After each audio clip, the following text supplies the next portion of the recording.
Hello, everybody. Welcome to episode 4 of the Reptile Rejects. It's Dominic and I today with our guest, Bill Hughes. Good. We would first like to say our condolences to Vin Russo and the tragic loss of that collection. So we'd and if you can support him in any way and send any money to his GoFundMe, that would be uh, very helpful to rebuild his collection. Uh, But yeah, so today we welcome on Bill Hughes, and but we'll start off with Dominic. What's new with Dominic's collection this week? Good evening to everyone. What's new with me? I had my last pygmy clutch hatch out. Those little babies are out. Had a total of, from the two clutches, I think 18 eggs. One died in the first week in one clutch. The other one, I had a little bit of a stillborn baby there. But I've got 16 babies going. They're eating strong. They're doing well. And my last clutch in the incubator just started hatching. I got one little super zebra carpet python coming out. So last clutch should be out by the end of the week. So pretty happy about that. Except for that, what else is new? I'm still waiting on my export for my green trees that I've ordered. 5 month late, and was supposed to come last weekend, was supposed to come the weekend before, and now it's delayed another 5 to 6 weeks. So it's back to the waiting board. Except for that, life is good. Animals are good. My kids are good. Life is good. How about you, Michael? What's new? Awesome. Well, this week I found out that my order is not gonna. I'm not gonna be able to get those Eleuthera boas from Stephen Woodward down in Arizona. Looks like U.S. Fish and Wildlife wants more information than anybody can provide, even though these animals were brought in by the thousands in the 80s and 90s. So that kind of sucks. But I ended up having a nice 40-minute conversation with him on Friday because I had Friday off of work. He happened to call me on Messenger out of nowhere, and I had a great conversation with him. Definitely somebody I'd want to try to get on eventually. Very nice. But yeah, no, he. Is it because their CITES Appendix 2, I'm assuming? Yeah, their CITES too, and U.S. Fish and Wildlife is funny with some things. Yeah, they are. So they like Jeff Murray was able to send up the animals I have 10 years ago, or it's like 7 years ago now, as long with 4 others, and they were able to get the paperwork for that legally and everything. And this time they wanted more information than we could provide, which is like more than just because he had to prove receipts for buying the animals from Ryan Potts, and they probably wanted like where Ryan got them from and stuff, and that's 15, 20 years ago, so people don't always keep that paperwork around. So yeah, kind of sucks, but at least I'll move forward and maybe looking to import some stuff from Germany, possibly a line that I have, but I only have males of that line. So hopefully I can do that in the future. But for now, I'm pretty content, honestly. So yeah, kind of sucks, but I was going to say we'll have to move on. Europe is definitely key. Like anything that's from the States, you're not going to get it if it's on CITES. But from Europe, any Australian animals I can move in from Europe to here. I've had zero issues. As far as I know, nothing's coming from the States for like 7 or 8 years. I don't know anyone in Canada that's successfully done it. Yeah, well, yeah, it's hard to say because these are from Bahamas, but I think the Bahamas also maybe put a thing out there to be a little harder on stuff going in and out, even though it's a brown and gray snake that most people don't care about other than the select few of us. So it's kind of funny in that way. But yeah, well, at least Germany will probably have them, and the paperwork would be approved in a matter of weeks instead of waiting months to hear back nothing. So yeah. Other than that, I think the Kentucky Pine should be out soon. Oh yeah, there was a great episode this week on Colubrid and Colubroid on the story of the Kentucky Pines by Phil Peak, which is one that I've read in the comments section of many Pituophis Facebook groups on the story of collecting the 3 animals that are in the hobby and whatnot, and it was really cool to hear it out loud from the man himself. So yeah, that was a super cool episode, and everybody should go and watch that because that was definitely a wealth of information. I've seen it pop up on my feed, but I haven't found the time yet to watch it. Anything else? Oh, there's a Let's go. there's a couple of interesting stories in Oh, there. really? Not really. Went through, did a couple deep cleans on some cages. Nothing much. I think we had. I turned after talking to Steve Woodward. I ended up cranking the heat up a little bit on my Bahama to try to avoid any abnormities. Because it sounds like Steve uses heat tape, even though Jeff suggested not using heat tape and using lights or heat panel. But Steve also mentioned to keep the higher hotspot on them in like the low 90s to cook the babies a bit better. So I just adjusted the heat panel so that's most of the day it'll give a 90-degree hotspot in a certain part, even though I have it set to like 85, just because of how the room is and whatnot. I have to adjust for that. Like in the winter, I can set that probe to 77 where it is, and it'll get the hotspot to like 85, which is more than enough that time of year. So bit of a not a plug and play like most new keepers would think. You gotta play with things sometimes to really dial stuff in. Totally get it. So before we introduce Bill on, do you want to tell me a bit about what do you know of Bill before we bring him on? So I remember when I first started listening to podcasts back in 2018, 2019, I think I probably ran across Bill's original NPR episode from 10 years ago now, and just found it fascinating hearing about the Sanzinia and all that cool, and the tree boas and stuff that you don't, even on NPR, you didn't hear too much of those species on back then, other than maybe the one Jeff Murray episode the same year. But yeah, it was that. And then I know Bill's also done a bit of field work with Centicollis and Baja rat snakes and played around with stuff like that. So yeah, he's not just a keeper, he's a field herper as well. Very nice. So you ready to bring him on? Bill, how are you doing, man? Oh, you're muted. Oh, wait, I'll unmute him. I don't even know how I did that. Thank you for having me. It's a pleasure to be here. Awesome. We are glad to have you on. Very happy. You guys are gonna have to dictate the format for me, and I'll just play along. Sounds good. So I think some people may have listened to your other podcast, but maybe give us like a brief summary of how you got into the hobby, and then maybe include what you're currently working with in the hobby. Sure. So like I told you in our little preamble pre-meeting, I'm 66, and I think I grew up in Southern California and on the East Coast, kind of back and forth, but I started breeding local Southern California stuff back when I was in junior high.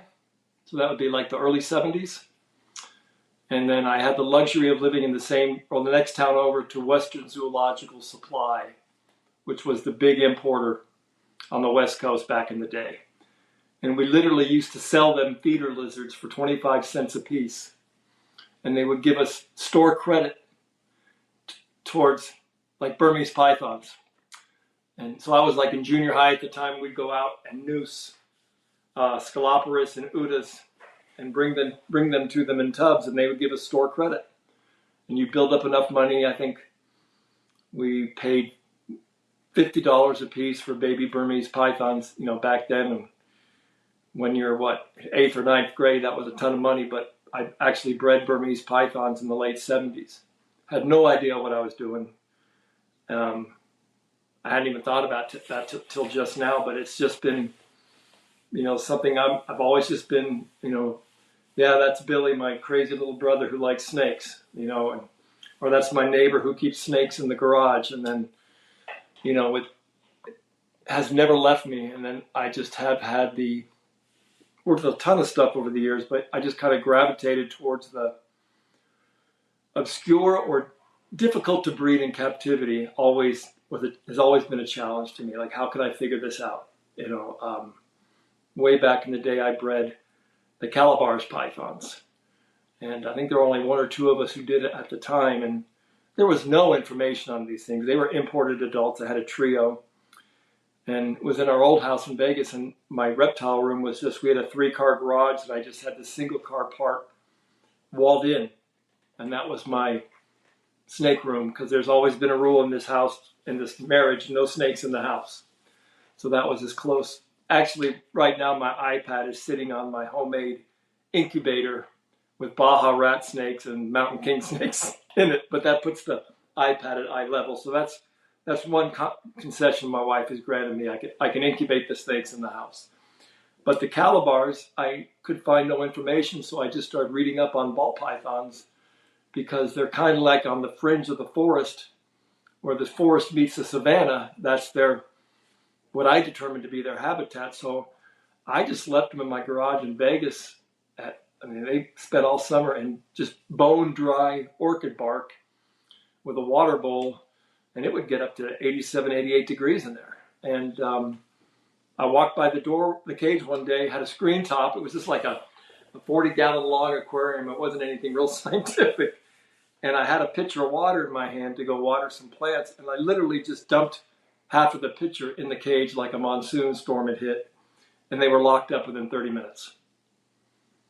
And they're really crazy snakes, because they're kind of a species that's in between live bearing and egg laying, because they carry the eggs for a super long time. The eggs are enormous compared to the size. You got a snake that's the size of a big rosy boa, and they have 3 or 4 giant eggs. But I'm digging deep in my memory, and someone who's listening to this will probably correct me, but the incubation was only like 35 days. So basically, by the time they lay the eggs, they're all pretty much halfway developed, if not more. And they have these giant babies that are big enough to eat fuzzy mice right out of the egg. So that was kind of a cool thing. And I know we're going to gravitate towards Sanzinia. And, I bought my first Sanzinia off kingsnake.com back in the day. And I was so broke, I bought my first trio of Westerns on a payment plan. My kids were younger. I didn't have a whole lot of disposable income. And and then the same thing. It was the challenge of just trying to figure out, in my mind, in my opinion, breeding snakes successfully is all about replicating the right triggers. It's what triggers them to switch into reproduction mode, whether that's light cycles, temperature cycles, wet and dry seasons, all those different things. That's always been the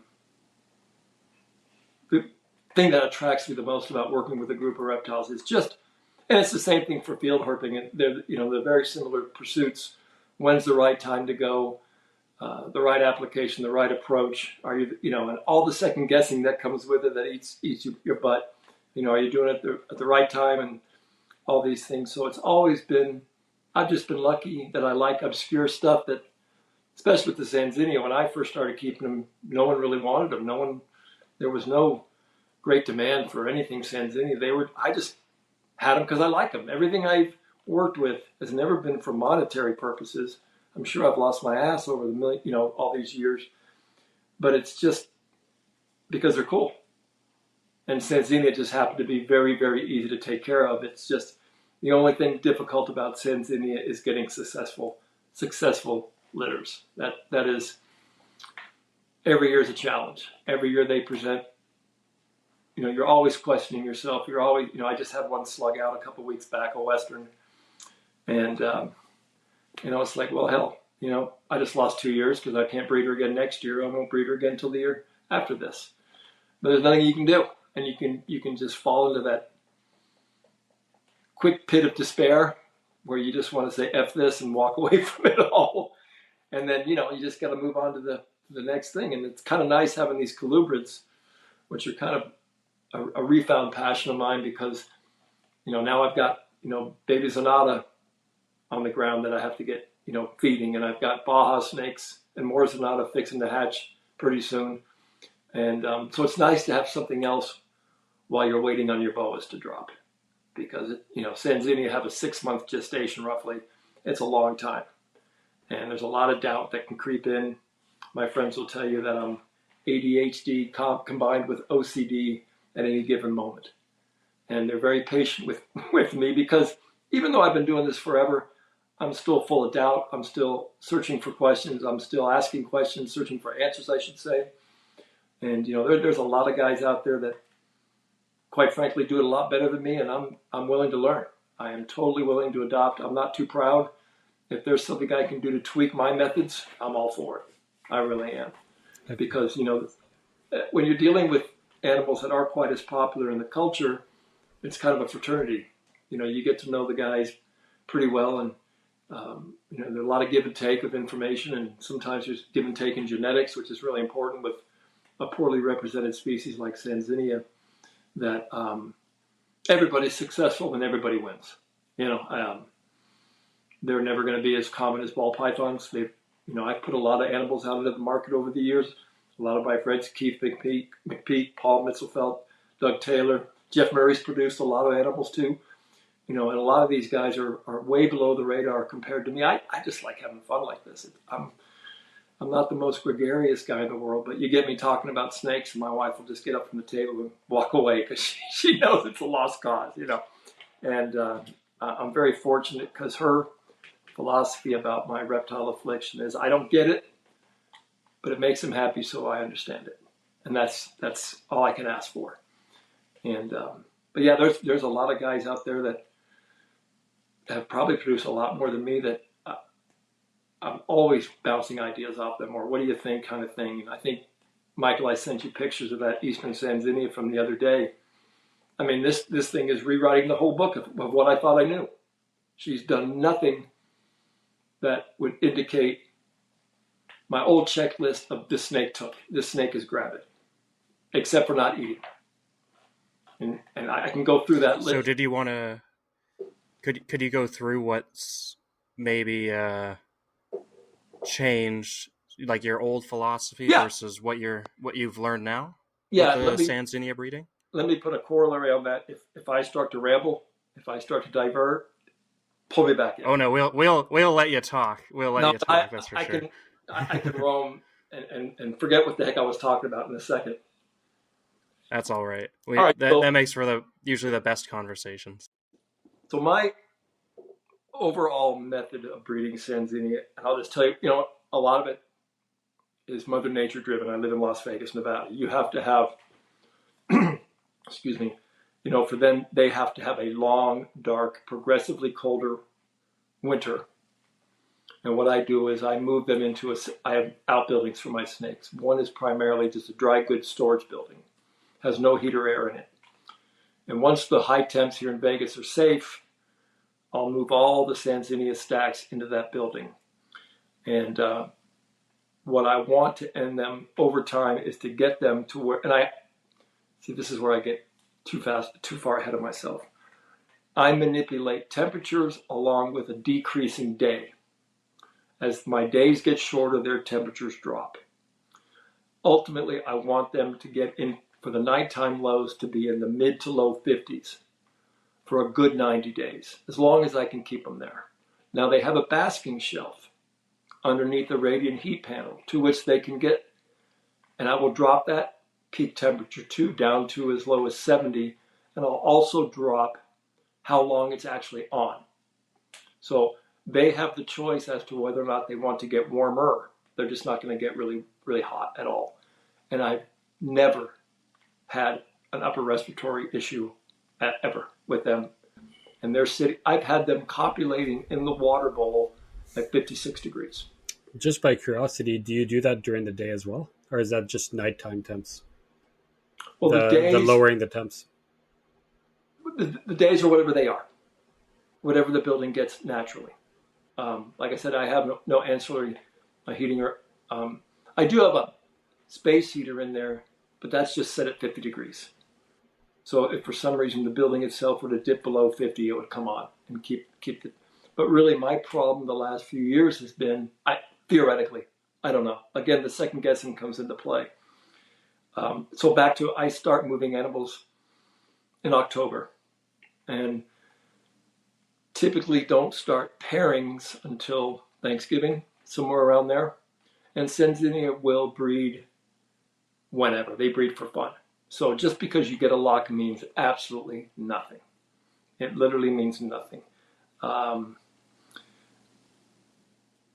This last one, I'll circle back to this one that I'm contending with now that I referenced at the beginning of this subject is, I pair them and I keep the males in with the female until I see a good lock. Then I'll pull him after for 3 or 4 days, or if I see no activity for 3 or 4 days. I have found, even when I bred barneck scrubs back in the day, that I feel, this is just, again, these are just my opinions. These are not anything set in stone. I'm authority on nothing. But I have found that there's renewed ardor from the male. It seems like they get complacent when they're with the female 24/7. So I have found if you pull them and then put them back in after 4 days, they react like they've never seen her before. Plus, I'm semi-retired now, but my career, I traveled every week, 3 to 4 days, 3 to 4 nights every week, week in, week out. So I miss a lot of the action that's going on. I'm not there. I've only seen one Sanzinia ovulation. I've just never been around. Now I'm home. So that's a whole new set of OCD things I can contend with now because I have the time to pay attention. I think I was better off in the days when I was just kind of running to catch up with career and young kids. And everybody's grown now. And like I said, I'm pretty much retired. So I have the time to think. And sometimes that might be more dangerous or more detrimental than it is beneficial because you can overthink things. But anyhow, so I get the snakes into that long, cold period. I pair them. Again, it just depends on Mother Nature in Las Vegas. When daytime temps are starting to creep up in that building into the 80s, the big discussion has always been, because I've been able to palpate ovum, or follicles, if you will, late into, like the one that's gravid now, she had follicles as late as April. The big question is, at what temperatures do the males no longer produce viable semen? I don't know. It's just one of those mind-blowing things that you can go down that rabbit hole. And I think the key is to pair them as long as they copulate, and don't close the window that still might be open because you think they might be done, and as I'm saying this to you guys now, I'm saying it to myself again. You only get one shot a year, and if you blow it, and they like the Western that's slugged out, she's done for next year. I can't breed her next year just because she slugged out, it was still hard on her body. And I think most guys, the times I've heard, again, this is anecdotal, guys that have tried to, and maybe it's been done, but I don't know of it, that have tried to breed back to back, it has not gone well. Either the female dies or you get slugs, and then you're back in the same place you were had you just started feeding her again and let her rehab, let her get her health back. So it's just I think keeping them cold as long as you can. The guys that have had really, really good success, Keith McPeak for one, Doug Taylor up in the Pacific Northwest, they have the luxury of longer, colder winters than I do. And I don't even know if I could get an air conditioner to get them down to the 50s, but it would cost a fortune just, for 4 or 5 months. So I'm pretty much relegated to what Mother Nature lets me do. And I think that one Eastern I have now is gravid. Oh, so we'll go back to, I guess, after you're done. Other thing I do, I'm a big proponent of combating the males. Always chaperone it. It's always been a sumo wrestling match. I've never seen one bite, but they really, really constrict each other. You've seen the Crotalus combats in the wild when they intertwine. They do it not violently, but stridently, if you will. And they are, I would worry about them breaking each other's ribs. Is your goal to separate them pretty much midway so that you have no clear winners, yes, and then put both yes, the males in each the cages? Yeah. Okay. I put 2 males in with the female, and the pheromone production must be off the charts because the female goes berserk too. She's racing around the cage while I have great videos of it. They have fallen out the males have fallen out on the cage floor, on the building floor, and continue to wrestle. And they're audible, like an angry lizard. I've never heard that they're hissing and they're grunting. It's something to see. But I think a little competition. I know from field herping in the spring here in the desert, if you're hiking a draw or something and you find a big female atrox, Western diamondback, underneath the creosote bush, if you walk concentric circles away from that bush, I can almost guarantee you at least 60% of the time you'll find one, if not more, males hanging out. They're just hanging out somewhere in the shade, waiting for that signal to breed. So I think healthy competition can't hurt, especially if you don't allow the animals to hurt themselves. Like I said, I pack a lunch when I'm going to do it and go out there and sit in a chair, and I wait about 20, 25 minutes until things are really getting heated, and I decide who the winner is and pull them out. And I don't, that's what they would do in the wild, so I try to replicate as much as I can. Anything I can do to improve my odds. That's pretty much it, really. And how about, would you ever put a male to multiple females, or it's one male or two males? Yeah. Oh, yeah. I have out of necessity in the past. I don't know. There's always that how far can a male be spread? How much semen do they produce? There's always that, is he shooting blanks when you put him in with another female kind of thing. But and there's definitely a compatibility issue. This female that's gravid now, this is my third season trying to breed her. The first 2 seasons, 3 males, no reaction whatsoever. To the point where, had I not known any better, I would have thought she was a male. I mean, they didn't react aggressively as if she was a male or aggressively as if she was a female. They were just on opposite ends of the cage. So I thought I was done this season. No one bred her. I was like, well, crap. And I was moving them back into the main building in April and palpated her, and she had like 9 big follicles. I'm like, what the hell? So of course I get on my hotline to my Sanzinia friends, and they told me the obvious: put a male back in with her. I would have done that anyhow, but sometimes you just need to have your own suspicions validated by someone whose opinion you respect. And these are guys whose opinions I respect. So they validated the obvious. So I did. And I sent you those pictures, Michael. I wish I could put them up. But, the thing is, when you take them back into the main building and you're warming them up and you got your fingers crossed and you hope that they took, normally you have an ovulation. Like I said, I've only seen one because I'm never home until this year. And I did get a picture of ovulating, but normally their post-ovulation shed, they will emerge 5 times darker than they were when they went in. They have a color change, which I would assume is to assist them in baking the babies in the sun. The darker they are, the more the sun's rays are going to absorb. She didn't. But typically they'll shed out. My other female Eastern, last time she dropped a litter, was almost coal black. I mean, there was almost no green left.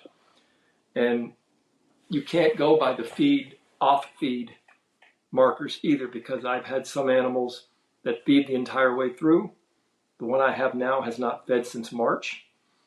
I've had animals that fed through one gestation, and the same animal 2 years later did not. So it's a variable, but it's something that you can tick off the list as a hopeful sign. And so you have the shedding out dark, going off feed, and then hopefully you see an ovulation or just, the mid-body swelling that tells you the follicles are developing. The one I have right now did not shed out dark. She's darker than she was, but she's not coal black. You can still see the green. The white is still quite prominent. So the only thing I was hanging my hat on is, well, she's not eating. And, a snake that hasn't fed since March should be thin. And she's not thin. She's super distended. But the new wrinkle she's added to this kitty of Sanzinia knowledge is she roams. She's restless all the time. I've never had one do this before. She may bask for an hour or two up on the basking shelf. I have the basking shelf set at 85. The rest of the building I keep the whole building around 80, 79, 80 degrees. And she just roams. And it's the weirdest thing. I've never had one do this before. Just so happens my buddy Paul Mitzelfeld has a Western that's manifesting the exact same behaviors. And it seems counterintuitive to me that a pregnant snake would roam constantly, thereby theoretically making itself more vulnerable to predation. You would think that a pregnant snake would hunker down somewhere and minimize its exposure to predators. But this thing is she's just uncomfortable. She's gotten so big that I think she just can't get comfortable. But one thing also is that the ones that fast will typically resume feeding 1 to 2 weeks before they drop. And I had a dear friend of mine who passed away, unfortunately, named Rick Staub, who was just a font of wisdom and just a good human being. Back in the day, my first litter, Sanzinia, I said, well, she just ate. Maybe she's not pregnant. It was like 20-some years ago. And he said, well, that'll happen. A lot of times, boas especially, once the baby's moved towards the vent and that pressure on the digestive tract is released, all of a sudden they realize, shit, I'm hungry. And that has proven true. So every time I go out there now, even though she's probably not due for at least another 30 days, I still offer her food. And no reaction whatsoever. The Western that dropped slugs for me took a small rat 2 days before she dropped the slugs. So the same thing, she had been fasting since March. What was obviously slugs moved off the digestive tract towards the vent for birth. She was hungry. So I'm hoping that this one will follow the same path and that I can, one of these days she's going to take a rat and then I can just sit back and wait. I have not had good success the last 3 years. I just haven't.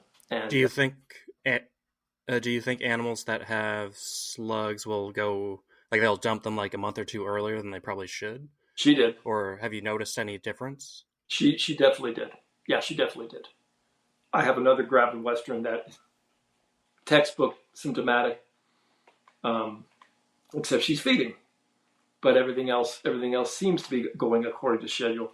And if this one dropped those slugs probably 60 days before a viable litter would have dropped, I would think.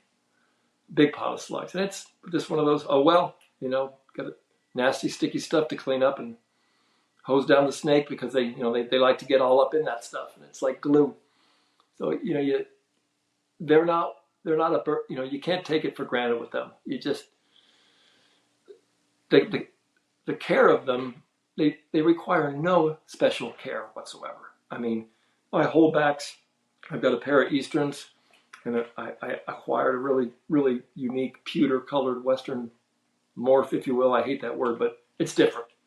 And I just keep them at room temperature.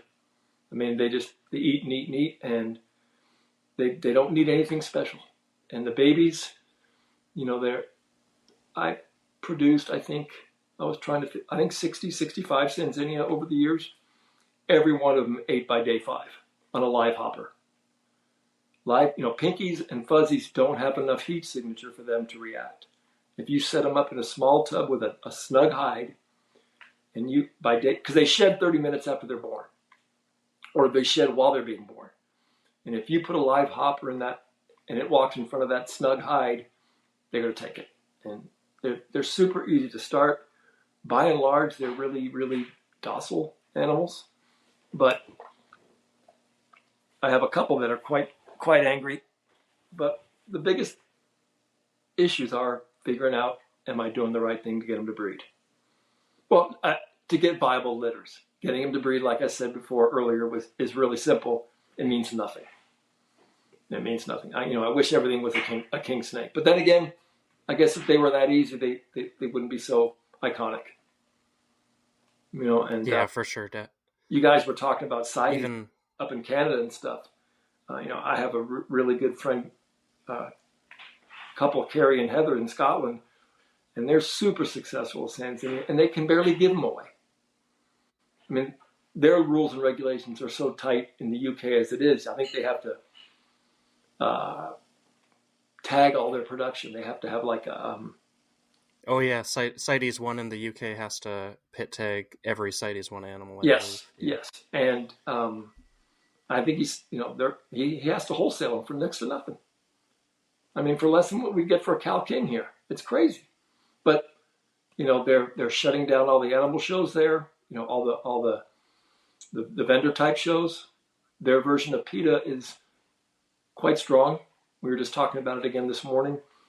And their avenues to be able to even market animals are shrinking because the PETA / Humane Society equivalent in the UK is very powerful, evidently. And most of the shows are being closed down, which is a real shame. So guys like them were stuck with, fantastic animals that would be a blessing to the gene pool of the United States. You can't even send a shed. You can't even send a shed skin legally into the U.S. Yeah. I know. I believe it's been done. I don't know by whom, but I think there have been one or two successful importations of captive bred Sanzinia within the last decade, but I don't know the particulars. I think you would have. I think if you did do that, you'd have to do it yourself. Like you would have to get the seller to also send them to you, and you'd have to both fill out separate paperwork. And then I believe you would have to either keep 1 or 2 generations and breed those, and then you'd be able to legally sell them or something. It's definitely a big hassle, even if you were to import CITES 1 animals. And from what I understand, that the final arbiter of all things imported like that into the U.S. is the U.S. Fish and Game. And I may be wrong, but it can even come down to what kind of mood the guy is in when the animals cross his desk, whether or not he approves it or not. It can be that mundane, that all that work and all that effort and all the legalities and hoops that you have to jump through to get to that point can be squashed just on a whim. And I know some very, very smart people who have really, really researched it. I mean, obviously there's a lot of monetary motivation to be able to do so, but genetically it would just, blow the doors open because all these animals are from grandfathered animals from the 70s. And at some point there's never been a registry or an AKC type dog thing, but at some point I don't really believe too much in the deleterious effects of inbreeding in reptiles. I think it takes a long time before aberrancies are manifested, but it's an eventuality. The only saving thing that worries me annually is how many of these animals have died from old age, having never been bred, because we couldn't figure them out. Even if, like I said at the beginning of this, even if you have a pretty good confidence level and that you're doing everything within your ability that you think to be right, it's still, at best 50-50. For me, anyhow. Other guys may have had much better success over the years, and I'm happy for them. I just keep plugging away. What size cages do you like to keep your adults in versus raising your juveniles in? Yeah, they look like pretty decent sized cages when you sent the picture. Yeah, they're 4 by 3 by 3 for the adults, and they're not a really mobile snake. They're called tree boas, but the older they get, the less and less arboreal they are. They're very arboreal, maybe to age 4, I would say, just rough guessing. But when you see a big female Western Sanzinia, she's not spending a whole lot of time up in the trees. They're just too big. I mean, I've got some females that are over 6 feet long and as big around as your thigh or your calf, and they eat large rats. Doesn't even leave a bulge, so they're not spinning up. They're on the ground or just right off the ground for sure. And the babies I just keep in appropriately sized Rubbermaid tubs, to give with some branches, some things to, and always have a damp hide. I always give all my animals, even the desert animals, choices. I give them big enough cages in which they have choices, and I let them decide and tell me what it is they prefer. So everybody has a damp hide. Everyone has a dry hide. I'll have damp and dry hides over the heat tape, if that's what I'm using, and damp and dry hides on the cool end of the tub or the cage, and just to give them options and let them decide what they want. And then if they're all using that particular combination, I give them more of it. And the other thing I'm a big proponent of is the cage has to be big enough to give them ranges and temperatures. Again, letting them choose what temperature it is they need. There are temperatures for just hanging out. There are obviously temperature triggers for breeding, but there are also a particular set of temperatures for proper digestion, which is something that I think that is overlooked by a lot of us. And it's taken me a long time to come to that category is, where do they want to go when they're digesting? What temperature do they want to be when they're digesting? And, I think sometimes improper digestion temperatures can lead to regurg issues. And if you give the animal the choice, it will find what it needs. And then once you get to that point, just leave them alone. I'm a practitioner of benign neglect. I set them up, I observe them, I see what it is they want, and if, in my conclusion, all is well, I don't go into the cages. I don't handle my snakes. Half my collection, we can go into the Corrales Ruschenbergeri if you want to at some point, but even the docile stuff, I don't hold them. Oh, there it is. Yeah. What do you think, guys? You think she looks rabid? Yeah, I would say she's pretty distended there. But as you can see, you can still see the greenish on her, and the white is still quite white. Yeah, it's a beautiful animal. So, Bill, something I'm curious about, since you've been doing this for so long. So I started keeping in the 90s, late 90s, and the cage setups have changed so much from the 90s to now. So there's two things I'd love for you to talk about is how you kept them in the 70s compared to how you kept them now, more cage setup. And the second thing is at first you started talking about the Calabar pythons. What were you incubating the Calabar pythons in the 70s? I'm really curious because I know how it was done in the 90s, in the 70s. I didn't breed the Calabars in the 70s. I bred those. I bred those. That was at our old house, so that would have been, maybe 15, 20 years ago. So, gosh, I want to say I incubated them probably around 84 degrees. Okay, but I mean, what was the setup? Was it like if you're talking about 20 years ago, you probably still had just a regular incubator, right? Hovabator. Okay. Hovabator. I've done the whole hovabator. I would cut out the whole bottom of the hovabators, use a gigantic different styrofoam box, lift it up to be able to fit just the top of the hovabator. That was one of the older incubators I had. I was just wondering, before that, I did the aquarium heaters inside the water to be able to do that. But I'm wondering, because you started 20 years before me, I'd love to know 70s, what was done then. In the 70s, I used my mom's heat pad that she put on our leg when we got God, this is like 1975.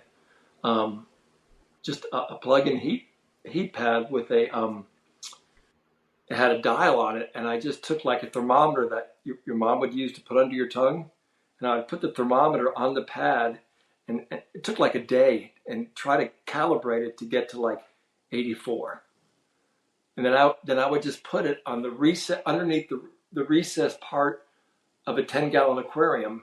They got that inset like about a half an inch, if you will. I'm sure it was a fire hazard to hell. I hadn't thought about that in a long time. Thank you for asking that question. Yeah, and just I went to Western Zoological Supply and asked, it was Jim and Barney were the guys that ran the place, what do I do? What do I do? And on my little Stingray bicycle riding, 5 miles to the shop. And, I do remember having to have two neighbors' kids help me get the female off the eggs. Had no clue, no help. I mean, I used to go to this Southern California Reptile Association. It was like a herping club, kind of thing. And absolutely, I think she laid like 19 eggs and I hatched 14. No idea what I was doing. None. The ones on the end got moldy. I, would dust off the mold with a Q-tip, and tried to save the eggs, and probably threw out some eggs too early, thinking they were bad. And they're, in hindsight now, I've had stuff out of way rougher looking eggs than what those were. But that, those, I'm dating myself now, but those were those are the learning years. We didn't have social media. I couldn't reach out to guys like you or my network of people. What do you think? And people don't realize how marvelous this is for the hobby. To be able to have all this information at your disposal, and you can take the good and discard the bad, or you can choose to utilize advice, or if it's not the way you're thinking, you don't have to. But at least you're lucky to find a great field guide, much less go online and find care sheets. Now, I remember I was breeding mangrove snakes just because they also had a reputation, just like 15 years ago, of being difficult to breed. So I wanted to try it. So I acquired a bunch of imports and got them cleaned up, and I was able to breed them pretty good. But I realized that there was no information on Boiga per se at that time. And I realized that, I could write a care sheet on purpose that was totally erroneous and put it out there. And there would be someone who would quote it as Bible 6 months later. You have to be careful, what you read. But I have reams of care sheets and studies and, papers, anything that might help me advance my affliction, to get better. I certainly don't have, I say I'm benign neglect, but at the same time I'm OCD, which is a really awkward place to be because I'll get fixated on something. Right now I've decided that all my Zonata, all the Cal Mountain Kings I need, I've got them spread out around the building. I want everything now in stacks, columns, where I've got columns of greenhorn animals right here. I've got columns of Laguna animals, so I know what's what, where they are, and I try to do a better job of keeping, feeding records. I don't keep shed records. I have too many animals for that now.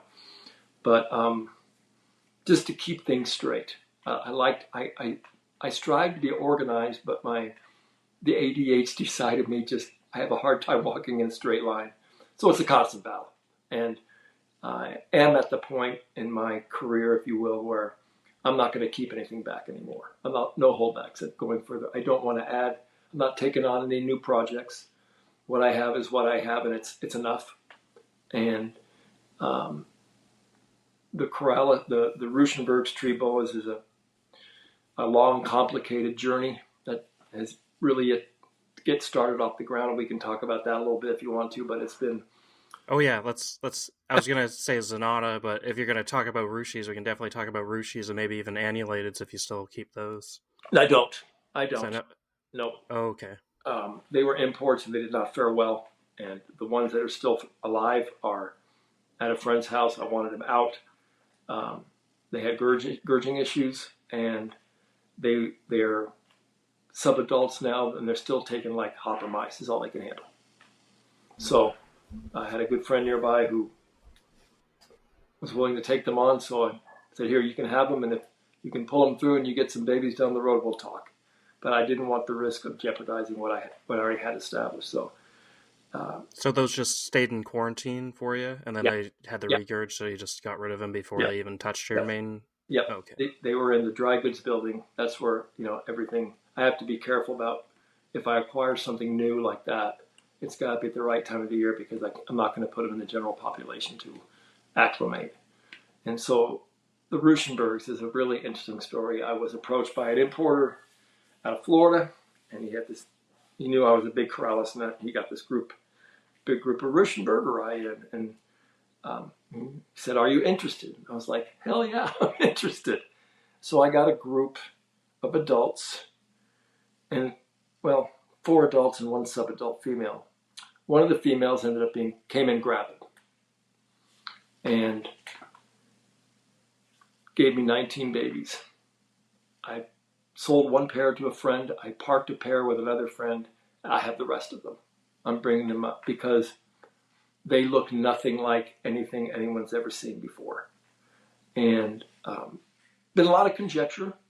Maybe the female was bred by a hortulana while being held at the exporter's facility, and that's how she came to be gravid.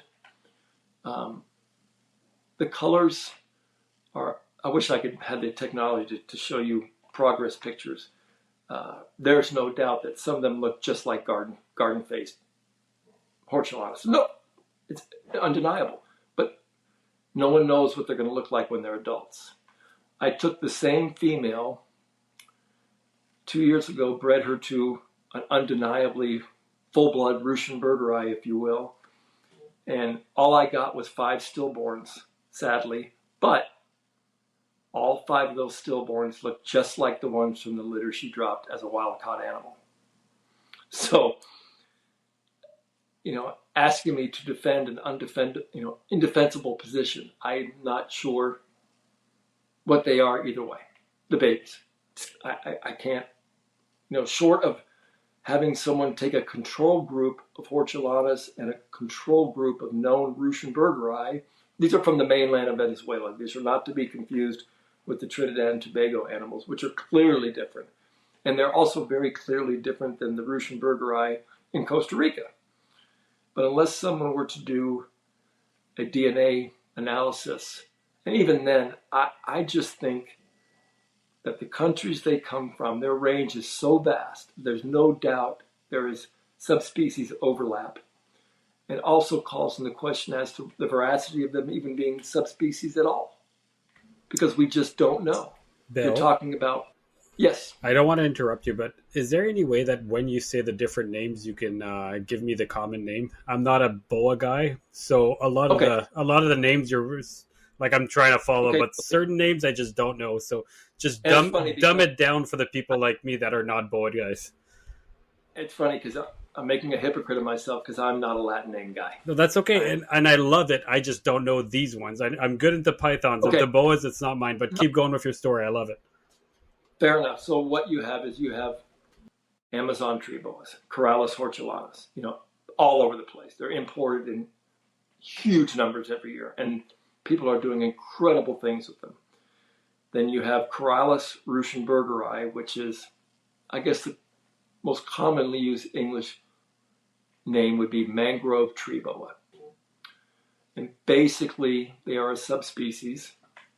They're found in mainland South America, Venezuela, Ecuador, probably Guyana and Suriname, and in which there overlap with that's the proven male that I bred the gravid female to, that came to me gravid. That's probably the prettiest snake I have in the building for sure. Yeah, that one's stellar. And these are big snakes, right? They like are. They are almost like a scrub python size. Correct. They are absolutely identical to scrubs in size and temperament. These are the meanest snakes I've ever kept. 3 years later, they still want to kill me. When I go in there to change the water bowls, I go to the back of the room and work my way out. So when I'm done, I shut the door and walk out. Or they'll break their face striking at the glass repeatedly. And this is almost 3 years later. The babies are not that bad. They're not ever to be confused with a ball python. But that's one of the babies. I mean, So is this one of the from that? I didn't go far enough back in your Facebook to find the hortulanas possible cross ones, but yes, theoretically, yes. I'm not sure. I can't say what they are, and I don't think anyone else can either. That's the bottom line.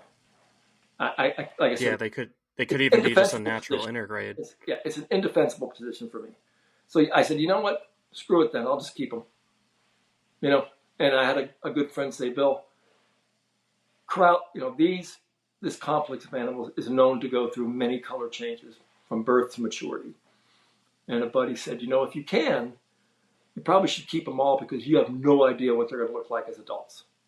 And just in the 3 years since they were born, the changes they're unrecognizable for when they were babies. So I have the room. I can afford to feed them. So I'm just going to ride it out and see what happens. And then I will repair this year the same pair that gave me the stillborns to see what happens. Then I have another younger female coming up that will be ready to breed with just a spectacular, a different male that is also undeniably a Ruschenbergeri, and see what happens. I think it's just really boils down to, how do I say this? There's not a whole lot to make comparisons to. There's just not enough. I mean, this wave of Ruschenbergeri that came in, it was a short window opening. And I know one guy in Florida got a few and he produced some babies, and which look completely different than mine. But I've seen pictures of litters in Europe from validated Ruschenbergeri that are as varied as my litter. So it's like no one really knows yet because they haven't been in the population long enough to figure it out. We don't know what the end game is or what the, I'm trying to think of the right term. We don't know the variables yet.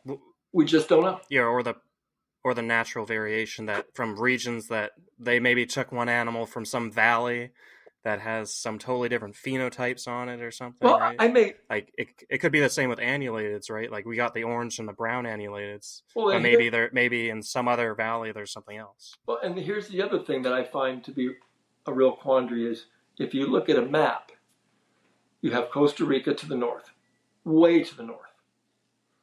And you have Ruschenbergeri in Costa Rica and a little bit into Panama. We have a home off the coast of Panama, and I've herped along that Costa Rican-Panama border quite a bit, going up into Limon, Costa Rica, and that's when you get into the annulators. But anyhow, so you have Ruschenbergs in that part of the world. Then you have Hortulanus all the way down, about halfway. I'm just spitballing. I don't have a map in front of me. Let's say halfway into Venezuela. And then you have Ruschenbergeri again. Makes no sense to me. I think taxonomically, that whole group needs a lot of work. And this is just some dummy from Las Vegas saying so. I just, it's so unexplored and really so unpursued in the hobby that we just don't have enough. Our sample set is just far too small to make any definitive determinations at this point. Yeah. I think Dr. Booth is the only guy working with the Trinidad stuff. And it almost sounded like the Tobago stuff is like even different than it's just the Trinidad stuff. Him and Jeff Murray, did a painstakingly difficult, legal importation. They went through all the, I don't even know what those hoops and, but they were able to get it done. And they're fantastic animals, but they are different too because by and large, most of the ones from Trinidad are patternless. Most of Warren's animals end up as adults. They're gorgeous, but they're patternless. But then you go over to Tobago, and all of a sudden you've got animals that look like the one you just posted the picture of, like my male. So, like I said, I think the sample size is just too small for anyone to make a hard and fast decision. I liken it to, you guys are in Canada, but the famous line of locality California king snakes called scissors crossing Cal Kings. And they're identified, they just have one white stripe down their dorsal. Okay? So my analogy being, if everybody only bred scissors crossing Cal Kings and you came across a regular banded Cal King, it would freak you out because it wouldn't be the norm that you're acclimated to. It'd be outside of the sample size that you're used to. And maybe that's too general of an analogy, but bottom line is they're different, they're cool, and I like them. And I never got into this to make any money. I'm just willing to ride these things out and see what happens, F2, F3, F4 down the road.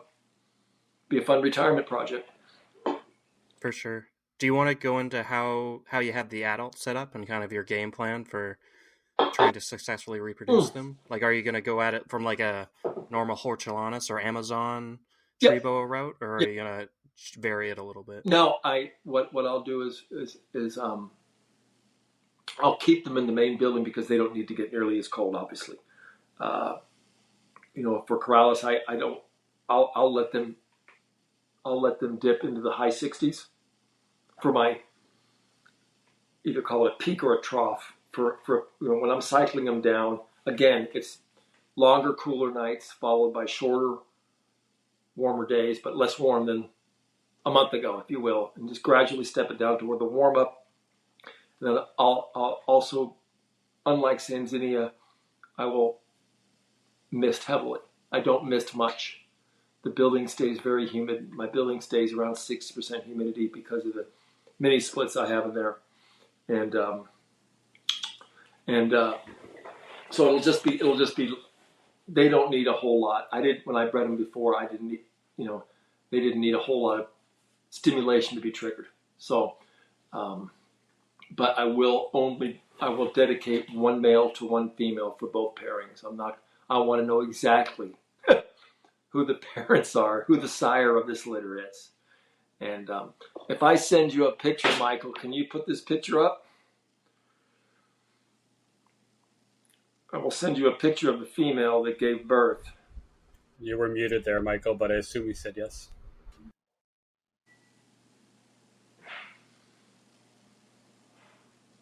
So I'll send you that picture. This is the picture of the adult female that gave birth. And if you pop that up, you can see the variation in the animals.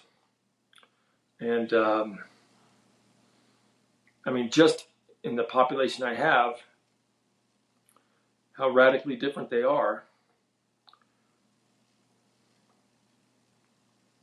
And I'll send you one more picture of the other male I plan on pairing. And I think that's the fun of it, right? When you get a nice clutch, or in this case, a litter of tons of different boas, we tend to always hold back the weird ones, the one that doesn't quite fit with everything. So sometimes it gets really complicated because we're all holding back the ones that don't look like what they're supposed to look like. So you're line breeding for really bizarre things sometimes. So waiting on like I said, we have antiquated Wi-Fi out here in cow country. People think of Las Vegas being just a strip, and we're 18 miles north of the strip, and my neighbors have buffalo. They literally have bison next door in corrals. So while this downloads, did you get that picture yet of the female? Yeah, I got the first one. I'll throw it up here. And she is. Yeah, with the variation in boas is definitely a lot.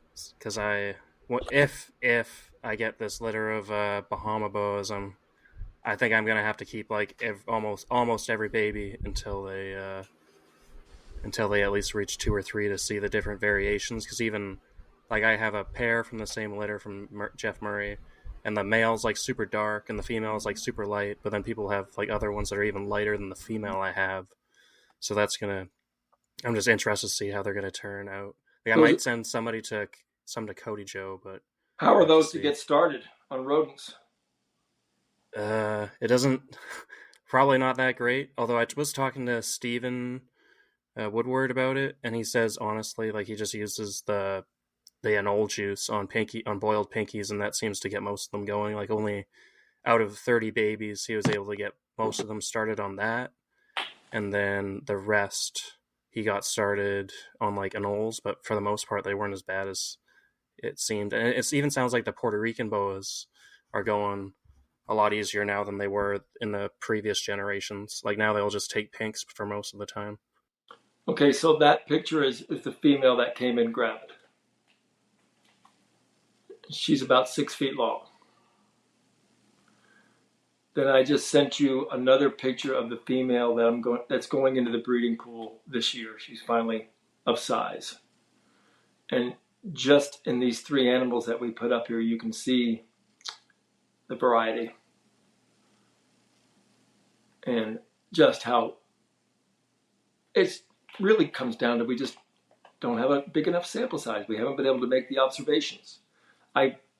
Every time I see a picture, an in situ picture of a Russian burgeri in the wild, I take a screenshot, and just I have them all saved into a file, because I've seen some from Ecuador that look nothing like the ones I have, that look nothing like the ones Warren and Jeff have, and it's hard to establish a standard when something is so variable. And then back to what my friend was saying, he said, look, if you have the space and you don't need to move them, hang on to them, because you don't want to look at a picture of a snake you sold 5 years from now and go, holy cow, I wish I hadn't let that thing go.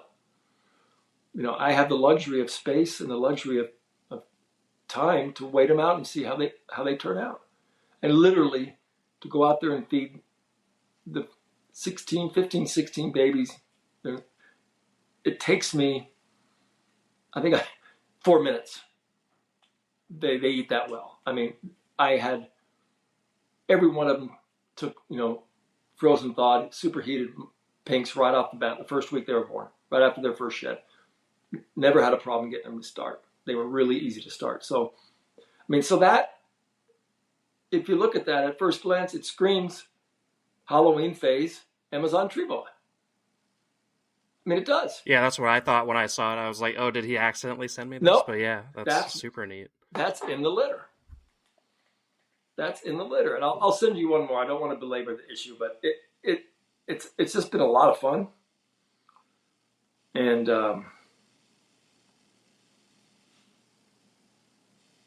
let me see what's a better picture. And instead of doing morphs, it's almost better because you're getting just that variation with just the wild types. None of them look the same. None of them look the same. It's just insane how varied they are. And let me see if I can get you one more.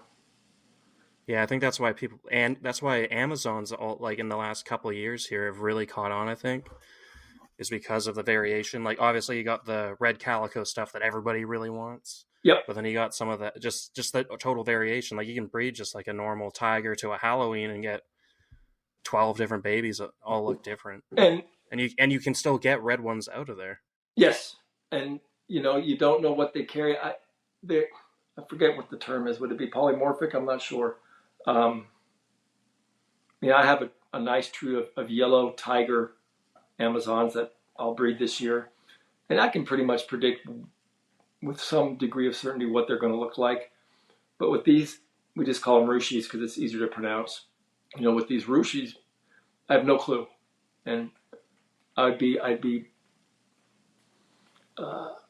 arrogant of me to try to even say I have a clue because I just don't know what I'm going to get. The male that the female that you have there right now, that's the one that's going to be going into the rotation. The male I'm going to put with her is yellow and silver. So I have no idea what to expect. I'm just hoping I get something viable to play with. But I just want to be able to write more chapters on these by exposing them, and guys like Warren that are brilliant in their own mind with the scientific side of things, plus just being a good overall snake guy. He can add a whole different viewpoint to things than the non-degreed hobbyist like us would have. All we have is the education of observation and experience. I mean, that's a litter mate of the other one. They look, like I said, it's just crazy. So it's just going to be a fun ride. It really is. I kind of got caught up in what they are, what they could possibly be, and then I finally said, it's just not worth it. It's not like I've got them on Morph Market and misrepresenting them or doing anything like that. I just think they're cool, and that's good enough for me. We'll see what happens in about 5 years. But yeah. So when was this litter? How old are they now? 3, coming on 3. And most of these have darkened up like more like Ruschies, or have some of them kept this Amazon color? Obviously, that girl you're gonna have go is like it's Amazon-y, but it's like an Amazon Ruschi, right? But like it has that kind of muddier look that a Russian version has. What's interesting also is the adults structurally look more like an Amazon basin. Their head and they have a basin-esque head, and they're much more girthy, even than like a northern emerald. They're if you know what I mean. They've got that basin stockiness to them that is different. That sets them apart again from. I mean, they dwarf Amazon tree boas. They just dwarf them. And I'm trying to find you one more shot of a recent shot of one. If anything, they've lost their vibrancy in those patterns. All the dorsal markings of that Halloween looking one, they're all gone. But that's what um, a lot of the Halloween Amazons that are not controversial, they lose a lot of that vibrancy in the first year or two of age as well. I was just trying to see if I have. Yeah, like when some of those Halloween Amazons are born, they like as adults I think they're definitely underrated because like they're cooler than some people think. Because some people just like, oh, it's another garden phase, or it's as they used to be labeled, or sometimes still are, Yes, Cook's tree boas. Although the only person actually working with Cooks is Jeff Murray, and yes, those things are not Amazons, right? no, Like they're eating anoles, like they're super tiny babies. Same with super the, tiny. I Yeah, think he has God bless him. I'm sure grenadensis as well. that's a labor of love for him to get those things started, and some real dedication there. I probably couldn't do it. I can get lizards here, but and I've had to. If I need to, I will. But I have found lately that, and I've never been a big proponent of it, but then again, it's kind of going back. Sometimes you get so artsy fartsy, you get so creative that you forget the basics. Just getting these Zonata started, washing the pinky. I always go to my normal go to. Well, with the Ruschenbergs was superheat them and split brain them, and they pounded them. A couple of them, I had to paste some chick down on their heads to get them to start. But once I had to do that like once or twice. And to this day, I have two of that litter that have never fed from tongs. They only feed if you leave it overnight, which is fine too. As long as they're feeding, it's less work for me. Yeah, one last one. As I say, I'm a big fan of that way of feeding. I wave it one or two times. They don't take it. Just toss it in the bin, leave it there, come back the next day. If they pick it up, man, that's the easiest way. Best way to feed a Yeah, large amount. circling back, you just reminded me of one thing. With the little Sanzinia, the neonate Sanzinia, if you do progress to tong feeding, if you present the mouse to them, and I call it, if they ball python up and hide their head, just leave. Just leave.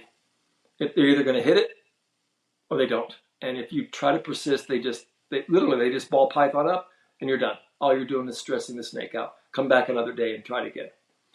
I'm going to send you one last one here. This is a more recent pic of one of the babies. I really should have showed you about that technical, like a step-by-step. I started out trying to do that, but it just got to be too cumbersome with that many animals. I was going to take semi-annual pictures and keep them in a file of the same animal. But I think in the last picture I sent you, you can kind of see the body shape starting to change, where they're getting It's a little thick. it is kind of like a Halloween Rushi kind of thing, but it definitely maybe that's just how maybe the species is more like mixed there in general, and that like you can see the Russian bergeri in it, but for sure. And they very well may be hybrids, for lack of a better term. Assuming the taxonomical differences are enough to justify subspecies status. That's a conversation to be had by people way smarter than myself. But you can see on that last pic, once you put it up, that it's lost all the dorsal coloring. And by the time it's 5 foot long, I think you're just going to see a unicolored animal with darker saddles, which is what the adults are. Except for that crazy black and yellow one that you put the picture up. That's a unique animal for sure. It really is. But most of the adults are gorgeous, but they don't have a whole lot of busy patterns or busy colors. Time will tell. But I think in that last picture, you can already see that it's starting to look more like a basin, if you will, as far as that thickness that you just don't see in Amazons. I mean, it's getting thick. These things are already on adult mice, like retired breeder-sized mice, and they grow at a phenomenal growth rate. It's just blown my mind. It's been really fun to I've already been through three tub upgrades, and when they become adults, it's going to be really challenging. How the heck am I going to house them all? That's going to be difficult because I keep my adults in the cages. I keep those Sanzinia in the 4x3x3. I just don't have a basking shelf in the corrallus cages. I take the basking shelf out, and I just use natural grape wood from old grapevines because I found that grape is for some reason very resistant to fungus and mold. It can, if you're doing a lot of misting and wetting, that it seems to take a long time for any type of. I tried using I forget the name of the wood, manzanita, and it grew mold in like a week. So that was a waste.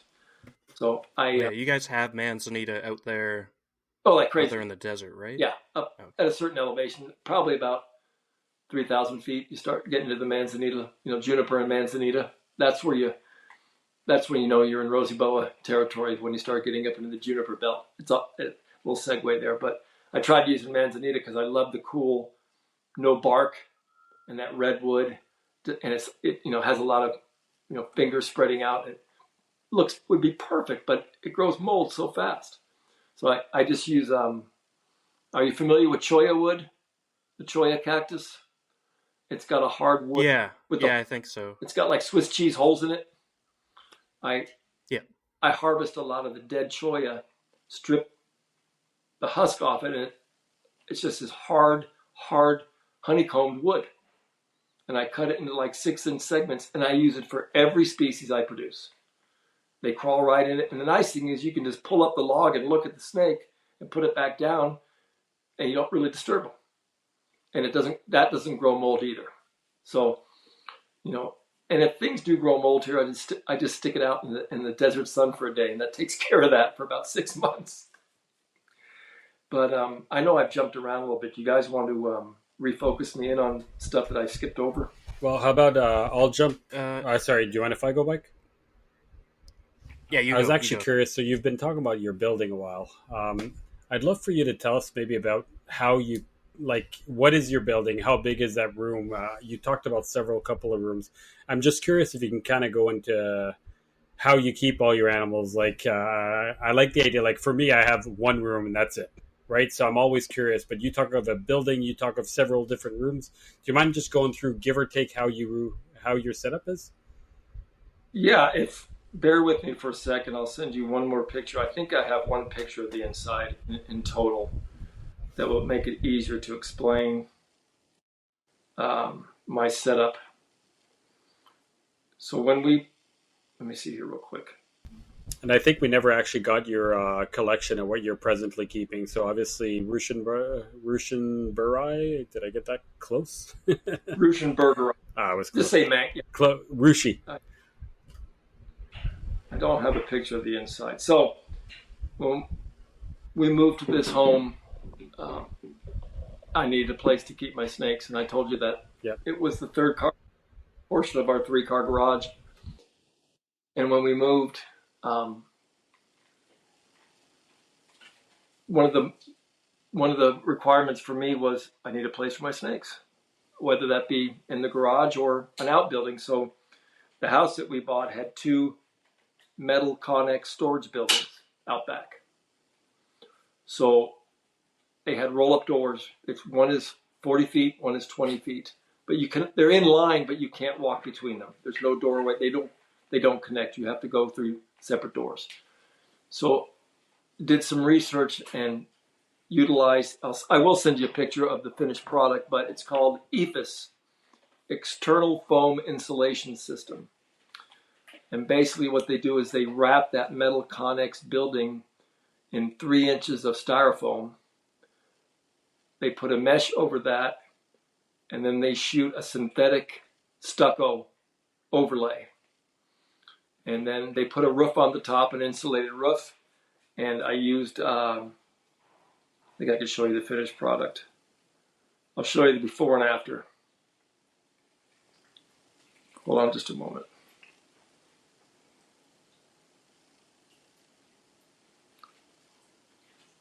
Okay, there we go.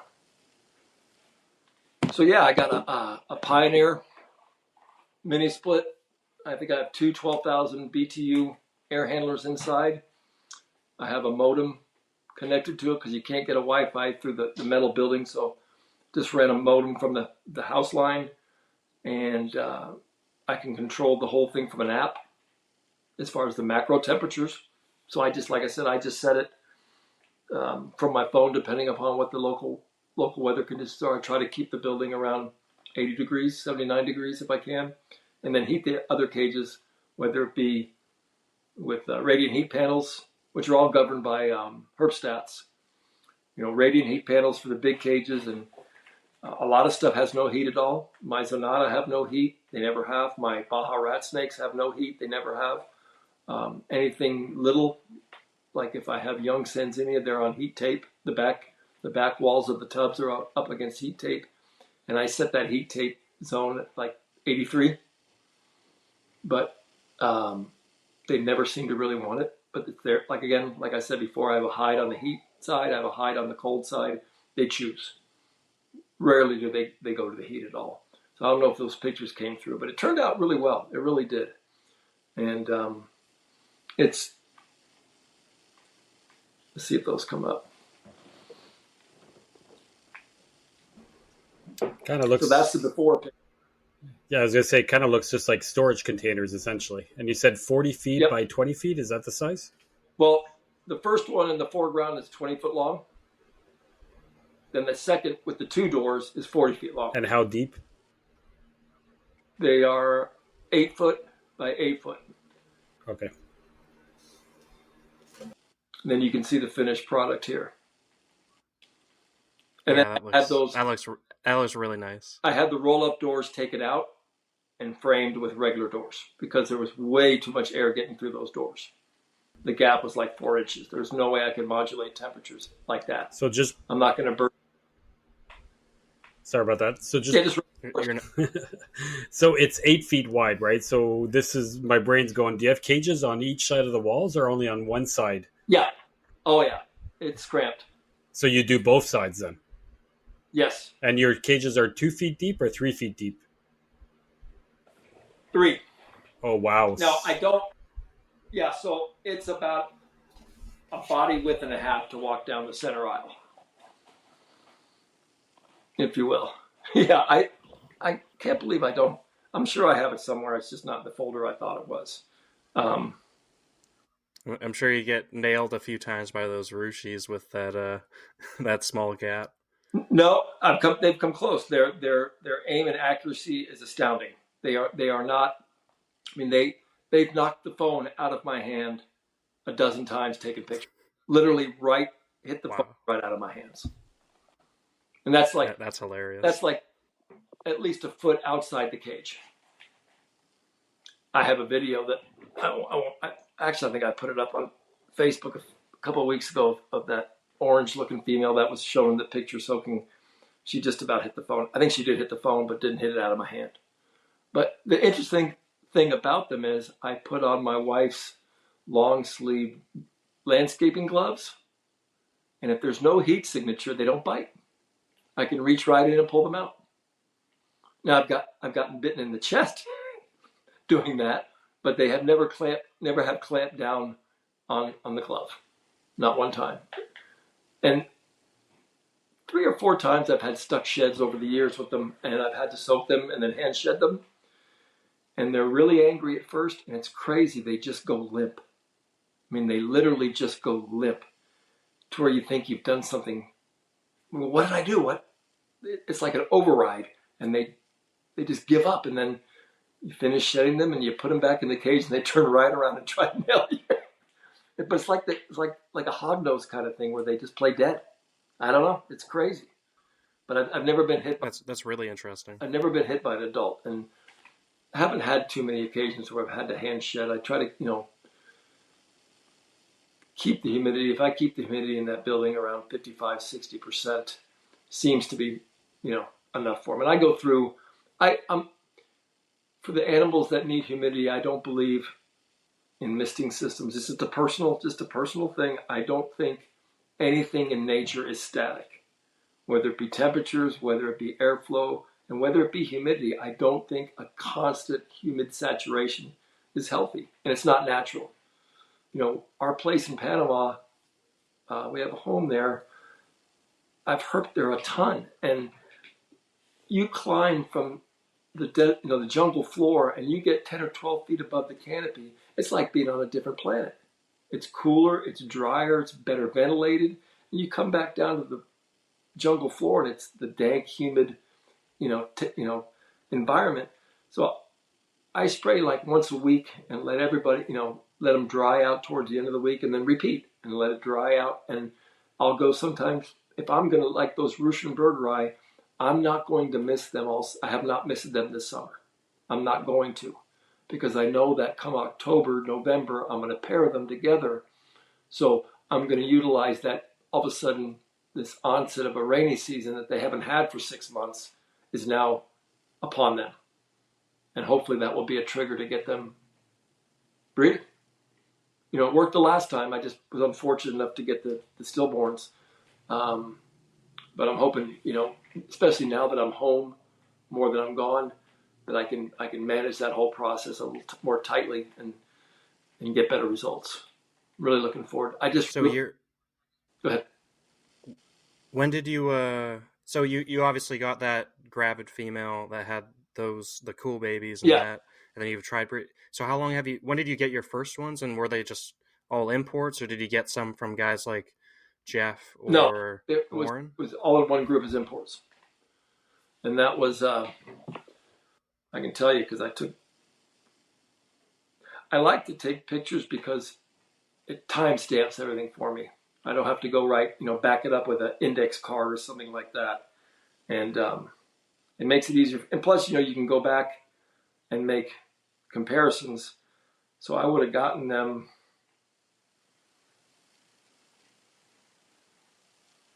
Let's see here. So I got them probably May of 2022.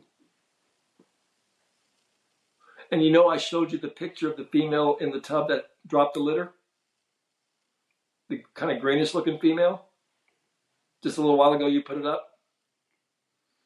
I'm sending you a picture of what she looked like when she was gravid. And literally unrecognizable compared to her regular coloration and patterning. And you can see in the picture that this is pretty much, obviously, it was her post-ovulation shed. And that was like the end of June. And then she dropped the litter in October. And these are the females that go much, much darker when gravid. Is that correct? Well, she did. I've only had, like I said, she came gravid, so I had nothing to compare it to. And she dropped the litter and resumed her normal adult coloration, if you will, which is basically, it's in that one picture, an olive green overall coloration. But when he puts the picture up, you'll see when she was gravid, she was a golden brown, like a bronze. And so I'm really, really looking forward to giving it a go again, just to see what the heck comes out of it. Because it will be very illuminating. It really will. I mean, you can see yeah, like she's way darker. Yeah, like you can like that's a very dark animal. And she's actually pretty tractable compared to the rest. She's not bad, not bad. So I'm really like I said, I'm really looking forward to trying this again, just to see. There's have you bred Amazons in the past? Yeah, I have. I have some now. And do they seem to keep get dark as they're gravid, like the Ruschies so far, or no? Well, you know what? I haven't bred enough Amazons to make that observation yet. Next fall will be my first real foray into that subspecies. I kind of started getting them out of curiosity after I got the Ruschenbergeri, because of all the comparisons being made. It's like, maybe I ought to pay more attention to what's going on over here. Of course, I've seen the red calicos and all those wicked cool morphs that are out there, but I just thought, I have the room, I have the tubs, might as well mess around with them and see what the difference is. I have gotten neonate Amazons, and compared to the neonate Ruschenbergeri, they're night and day. neonate Amazons are tiny. I found them much harder to get started than I did the Ruschenbergs. Much, much harder. These things were super, super easy, and maybe I got lucky right out of the gate and got spoiled, and Mother Nature's going to come back and slap me with reality the next time around. But they were. Yeah, I remember Warren talked about his is either his most recent litter or like the first litter was like you, super simple and easy, but then his like second or third litter he had like I think one of them he couldn't even get any babies going like that for whatever reason. They didn't want chicks, they didn't want or chick scent on anything. They like none of them would eat. I'm Yeah. not sure if those were Trinidad or Costa Rican animals, but yeah, no, he had a hard time with the second and third litters. I want to say from what I recall from stuff. Yeah, and I do recall that too. We've had some conversations because I pick his brain as much as I can. I want to say they were Trinidad's too, but I'm not for sure. But yeah, they had like I said, I got really lucky out of the gate, and it may just be a matter of I had some. We'll switch real quick over to the California mountain king snakes. I just had a clutch of 5 eggs from the Laguna Mountain, the pulchra subspecies hatch. And dear Lord, they were so tiny. I mean, it's like, holy mackerel, these things are, the eggs were small. I knew they were going to be small, but I wasn't prepared for how, they're like baby milk snake tiny. And, I went out and washed 4 pinks and just gave them the pinky heads, and 3 out of 4 ate the first time at 5 days old. So I got, maybe these aren't going to be as tough. Then I've got some animals from the Greenhorn Mountains that hatched, right, that haven't shed yet.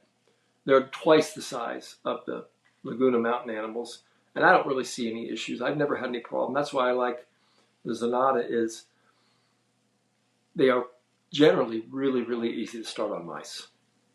Really easy compared to gray bands or Arizona, the Arizona mountain king snakes. A lot of the ones that want lizards, for some reason, these trigger onto mice real easy. It doesn't take a whole lot of work. I've had a couple over the years, and I'm a big proponent of not waiting too long to intervene. I'll jump in there if they're not eating on their own within a couple of weeks. I'll give them a segment of mouse tail, get them started, try to jumpstart the motor. I don't, that there's a fine line between waiting too long and dead.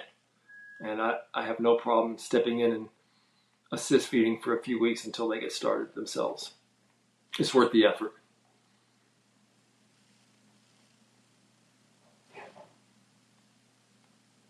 I think I may have lost you guys. Nope, still here. I just wasn't sure if you were still going to go. So, I'm sorry. No worries, Bill. So, I'd still love to know what else is in your collection. Like, I keep hearing new species. Any basins, any emeralds, anything else that you haven't talked about? Nope. Loxocemus. I have a Loxocemus project. And the New World burrowing pythons. Again, not a common a snake to keep. Not a commonly bred. There's a guy in Arizona, I forget his name, who's done real well with them. But they have a reputation of being difficult to breed in captivity, so that's my nectar. I'm going to try. And yeah, one thing I think Stan Grumbach in Texas has done pretty well. He got some offspring in the 90s from Houston Zoo and whatnot, and they had to wait. From what I recall, they had to wait like 10 years until they bred for the first time. Please continue, Bill. Sorry. They grow like redwood trees. They are ravenous feeders. I mean, just you can't make them mean. They're cool. They're like the coolest snakes I have that you never see. They're totally fossorial. They take nothing to care for, but they grow like a redwood tree. I don't know if I'll age out before these things are sexually mature. Because I have found DORs in Costa Rica of big adults. I mean, these things were over 4 foot long, huge. And I'm looking at this little tub of mine. I got 1.3, and maybe I'll give them to my son and my will by the time they're of age to be sexually mature, because they don't seem to grow much at all. but and then I have the Baja rat snakes. I have a nice group of those. Those are just the most naturally docile snake on the planet. And then I have a big group of the California Mountain Kings. I have all the Ruschenbergs. I have the Hortulanas and quite a few Sanzinia. And trying to think of what else. I've got Texas.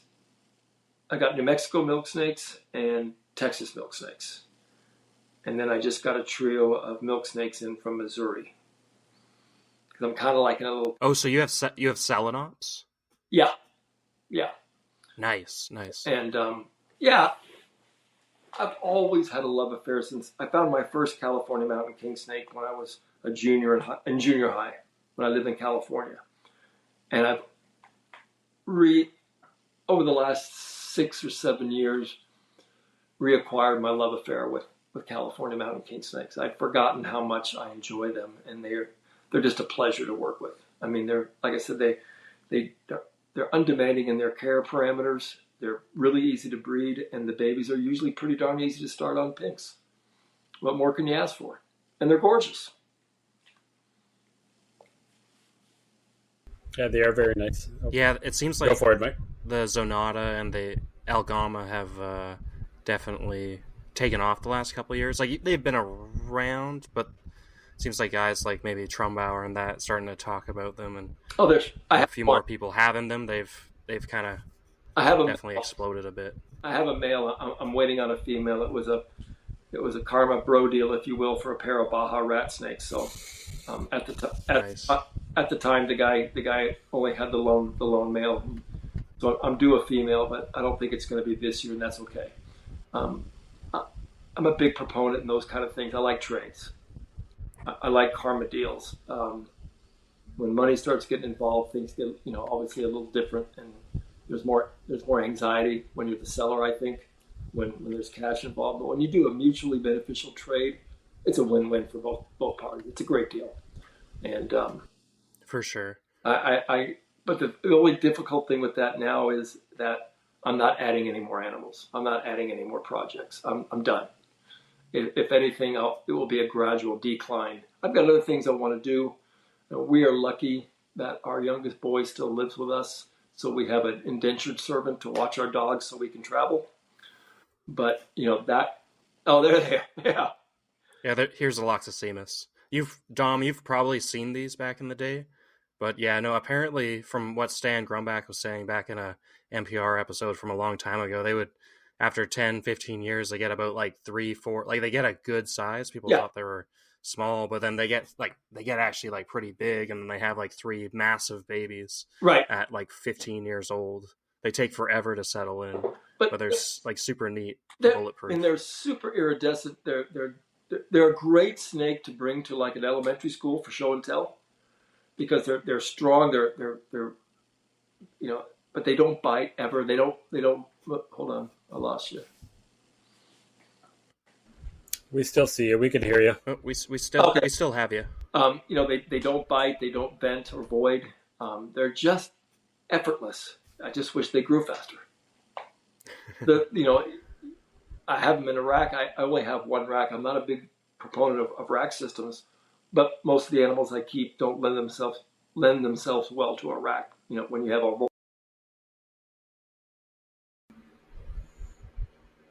We might have lost him. Yeah, we did lose him.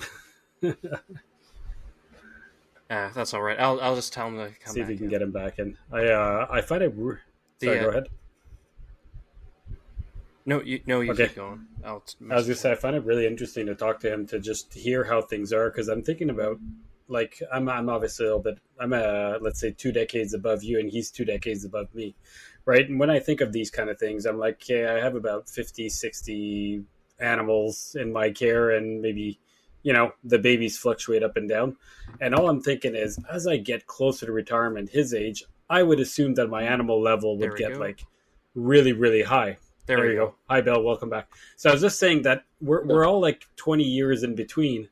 And I can see myself as like, I've got 50 or 60 animals, seeing myself getting to the age of 60. I could see myself going in the 200, 300 animals, just unlimited time. I can finally keep everything I want.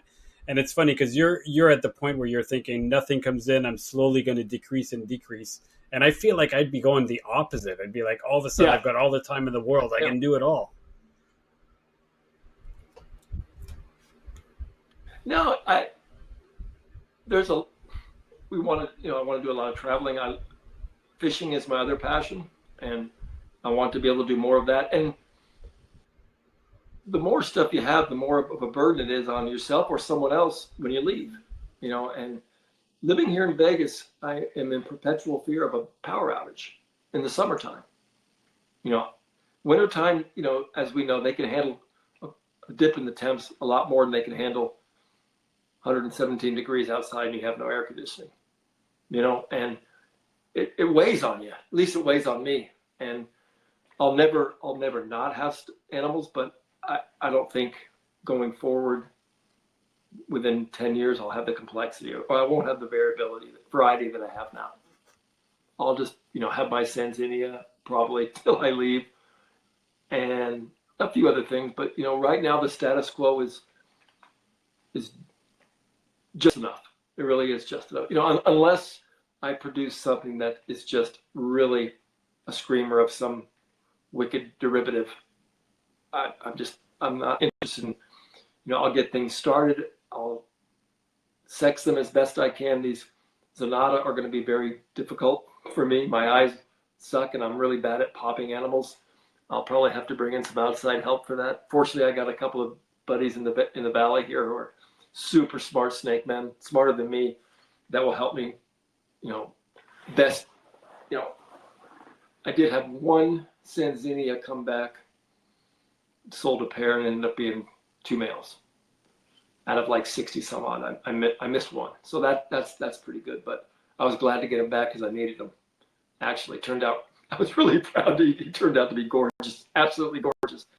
So, and his father, my foundation male, I think he's done. I think he's aged out of the betting market. I don't think he's going to be. I'll keep him. I'll keep feeding him, but I don't think he's producing semen anymore. He's just going to go into that retired stud farm sector of the building. And now I've got his son coming up, and I've been trying to breed high yellow westerns and focusing on, because most of them turn out to be pretty blasé as adults. They're overall beige desert brown colored animals, but it has proven to be inheritable. Glenn Brooks in the Sacramento area, California, bought a pair of my F1 kind of high yellow offspring, and he's produced some spectacular. He's really taken that and ridden with it and produced some, really prideful looking high yellow animals. So it is something that can be done. It's just a matter of numbers and having enough animals with which to establish a population, handpick the ones you think are different, and then see if it's an inheritable trait. But you're looking at 6 years, and when you're 66, 6 years puts you at 72. Then it puts you at 78. You don't start thinking about your own mortality, but you have to be realistic. What generation are you in with your own Sanzinia now? Seeing how long you've been doing it, are you at F3? F4, damn. Oh, 4. Yeah. And this female that's going to drop, I would be sorely tempted to hang on to at least a female, but I probably won't.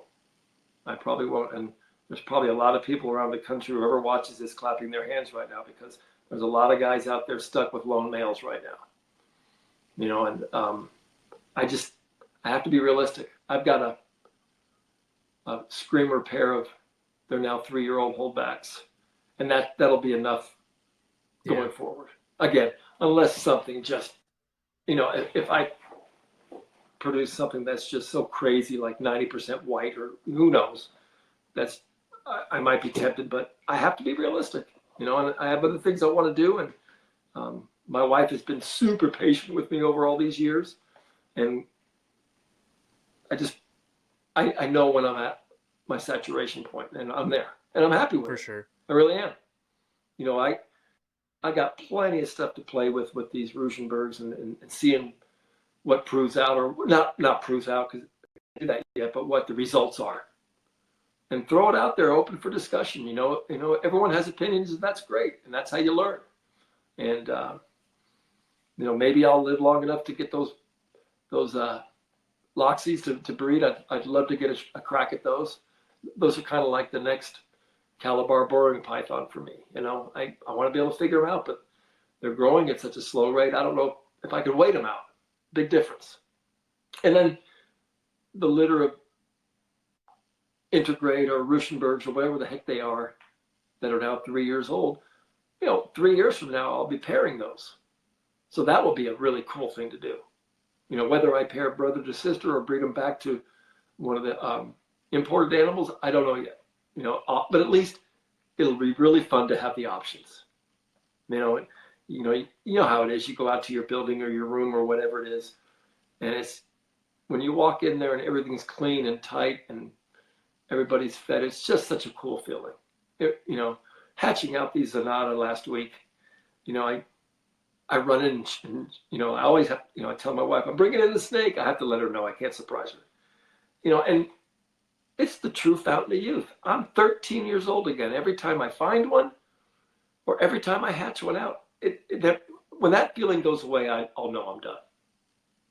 I had a good year in the field this year, herping with the Zonata, and you flip a rock and you're dog tired. You swear to God you can't make it up another hillside, and you flip one of those things.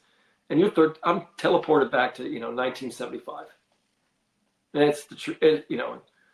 That's the reason I go to the gym and stay in shape so I can climb mountains and flip rocks and try as best I can. And you get out there and it's just you're teleported to a different plane, and it's peaceful and quiet, and you see all kinds of.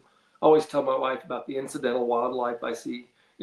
This past spring I saw the first wild boar I've ever seen in my life. And this thing was massive, but it was thrilling to see it. A golden eagle flew by me. It was just really, really neat stuff. So part of the reason I like doing the field herping is it keeps me active. The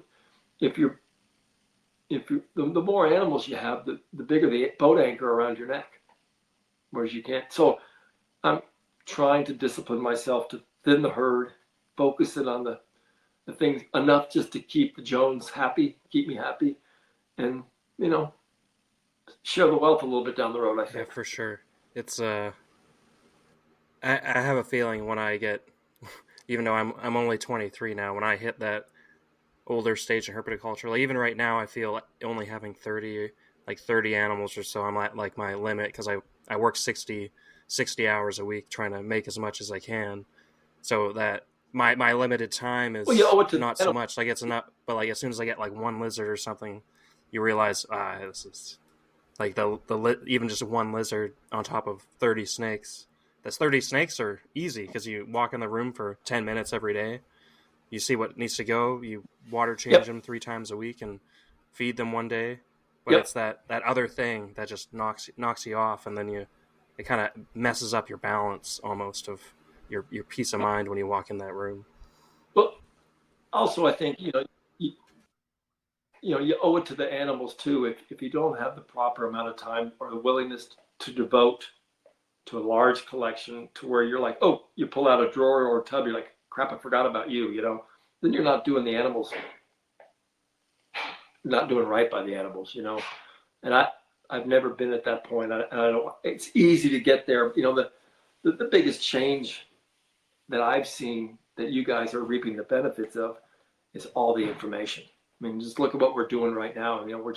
It's like 3 guys sitting around a pub, just telling war stories, if you will. And, when I came up there, I remember the biggest thing was Reptiles and Amphibian magazine. That was a huge innovation at the time. Actually people putting our affliction to print, on paper. And then, kingsnake.com came around, and that was the big marketplace and the big place, of course, that's where all the sniping started too. It's just human nature. But then, like the field herping forum, that was, some of the best friends to this day that I have in my life, I met on the field herping forum, guys that saw my posts and reached out and said, hey, I'm planning a trip to Tucson or Central California. Do you think you could take me out? Yeah. And we just hit it off on all cylinders on other aspects of, of our life and our philosophies. But my closest friends were made through that thread of reptiles, but became deeper friendships on other levels because of the people they are. So you guys are very fortunate to have all this stuff, especially 23 years old. Holy mackerel. You got, and the species that are available in the hobby now that are being propagated, coming up, everything was an import, and you had to deal with those expected mortality rates, which to this day are still brutal. And if you're buying imports, you have to do that with a wide open, expectations of failure, because you're just dealing with a loaded gun. You don't know what you're getting. You gotta be careful. But there's so much being produced now, especially since COVID crashed everything. Now, a smart guy go in and buy stuff up now because it's cheap, because the market will swing again. It has before. And I've been around long enough to see. I remember when Dumeral's boas were like $35 a piece, because there were so many of them. They had big litters and no one wanted them. So they went to nothing, maybe $50.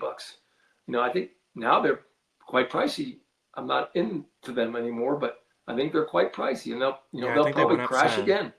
So it's kind of like Jason Exotics or something. I think he put them up to $700-800 or something, because which turned out to work, because like sometimes when you price an animal at $200 or $300, but then you start pricing it at $800, for some reason people think it's the new thing and that they need to get it. So for some reason when he did that, it was a smart decision, because people bought them. They just so it was kind of smart on him for that. But yeah, the bottom line, the true value of anything in this world is what someone else is willing to pay for it, right? I mean, you can put a price on anything if you're, if you think it's a fair price and an honest price, sit on it, but be willing to not move it if you don't get your price. There's a lot of guys that do that. They will not budge from their pricing, and that's everybody's own prerogative. Yeah, for sure. Onto that Zonata stuff. Do you want to quickly go into how you maybe keep the Zonata and the boas? Like, is it similar to each other? Obviously, you keep them ambient, but like, what are you keeping them? How do you have the cages set up, and what are some things you've kind of learned with them? Well, so the boas are just I have one pair that are in the same size cage as the Sanzinia, the 4 foot by 3 by 3, which is overkill. But that's always they're on the ground floor.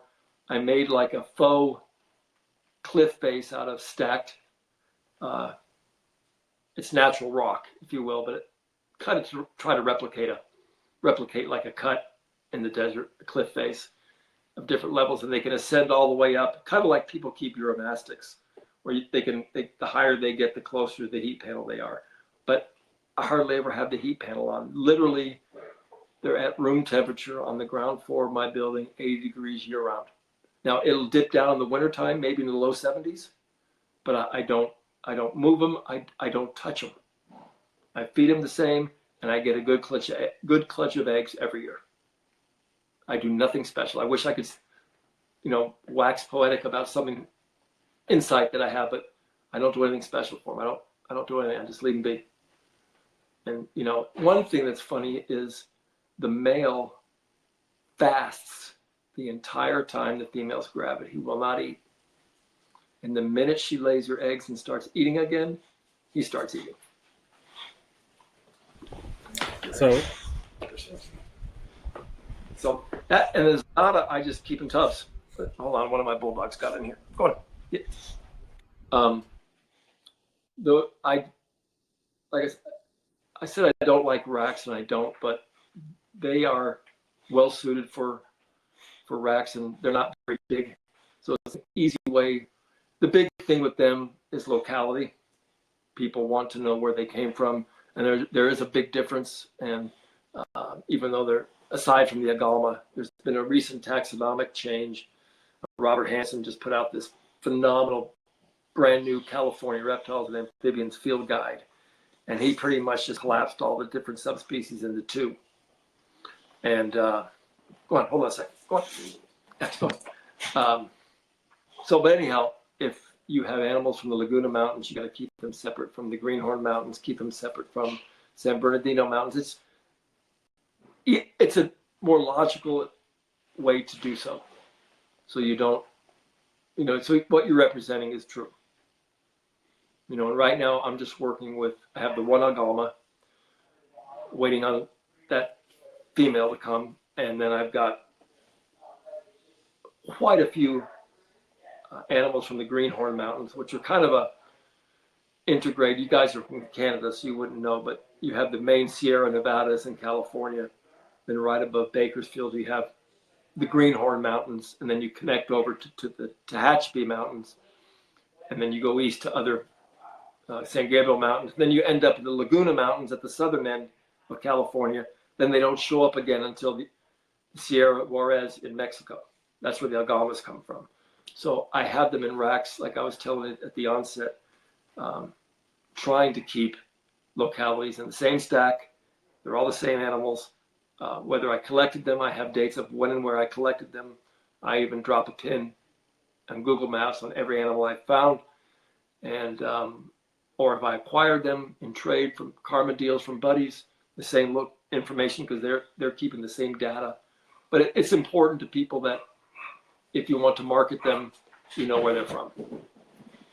And there's a lot of difference between the, if you want to call it localities, but like the animals from the Greenhorn Mountains that I primarily have, I think I have maybe 2.12 right now, 2.12 of varying ages, not all adults. But they can get 36 inches long. They're huge for a Zonata. I mean, big animals. And the ones in the Lagunas, I mean, they're tiny, maybe 24 inches, 24 inches max. They're the same animal, but completely different sizes and body shape. So I just try to keep them straight. And they have no heat. Like I said, the ambience in the room are pretty colubrid friendly. They don't need, they have a damp hide and a dry hide, like I was saying. I put the cholla logs in there. They want to curl up in those. And other than that, it's just, at an appropriate size. And I don't subscribe also to a routinized regular feeding schedule for my animals. I don't think personally that snakes evolved to be constantly digesting food. I think it's unnatural for a snake. I think a successful meal for a snake in the wild is a random event. And they expend calories either actively foraging or waiting. I have a pair of Madagascan ground boas, and the female's about 8 feet long and a massive animal. Could eat a small rabbit if I went that far, but XXL rats. She's in 6 inches of, maybe 8 inches of orchid bark. She will sit in the same spot with her nose barely sticking out of that orchid bark for weeks on end and never move. And then you reach in there with a big rat and it's like a bomb went off in the cage. She just explodes onto it. But my point being that I think a lot of adult mortality in snakes comes from us deciding for whatever reason that X species of snake needs to eat every 7 days. Who said so? It just became part of the lore and we subscribed to it without any thought to, is this really healthy? So I will, like those ground boas probably eat every 4 to 6 weeks. That's about as frequent as they need to feed. And they're fine. They're absolutely fine. Younger animals I'll feed more because they're growing, but especially on adulthood, it's random. I may go 3 weeks with the Corrales, the Sanzinia. I may go a month and then feed them a medium rat. They're at the cage front wanting to eat on a nightly basis, but I'll give it to them. I've got animals, that are 16, 17 years old, that are still producing. And that's just my own philosophy. Things that I've come to this conclusion on my own, and discussions with other learned guys kind of goes back to that. How do you house them so they can adequately digest, temperature-wise, what facilitates digestion the best, but also do they constantly be needing needing to digest food. I don't think it's natural. I just don't. I mean, you see snakes in the wild. I flipped Zonata that ate a lizard, clearly, because there's lizards everywhere. This thing was so distended, it couldn't even move. But you try to feed a snake in captivity that same ratio of prey, and I'll bet you often you're So going to get a have you regurg, had to deal with right? regurges with the Bajas or the Sonata, or in Vegas you seem to be okay with No, that?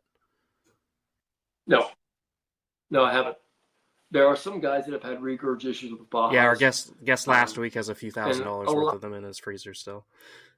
But he lives in Corpus Christi, Really? which is super humid, so that also might be a part of the issue. Do Yeah, you keep a lot of ventilation in your cages or tubs with the Zonata and the Bajas?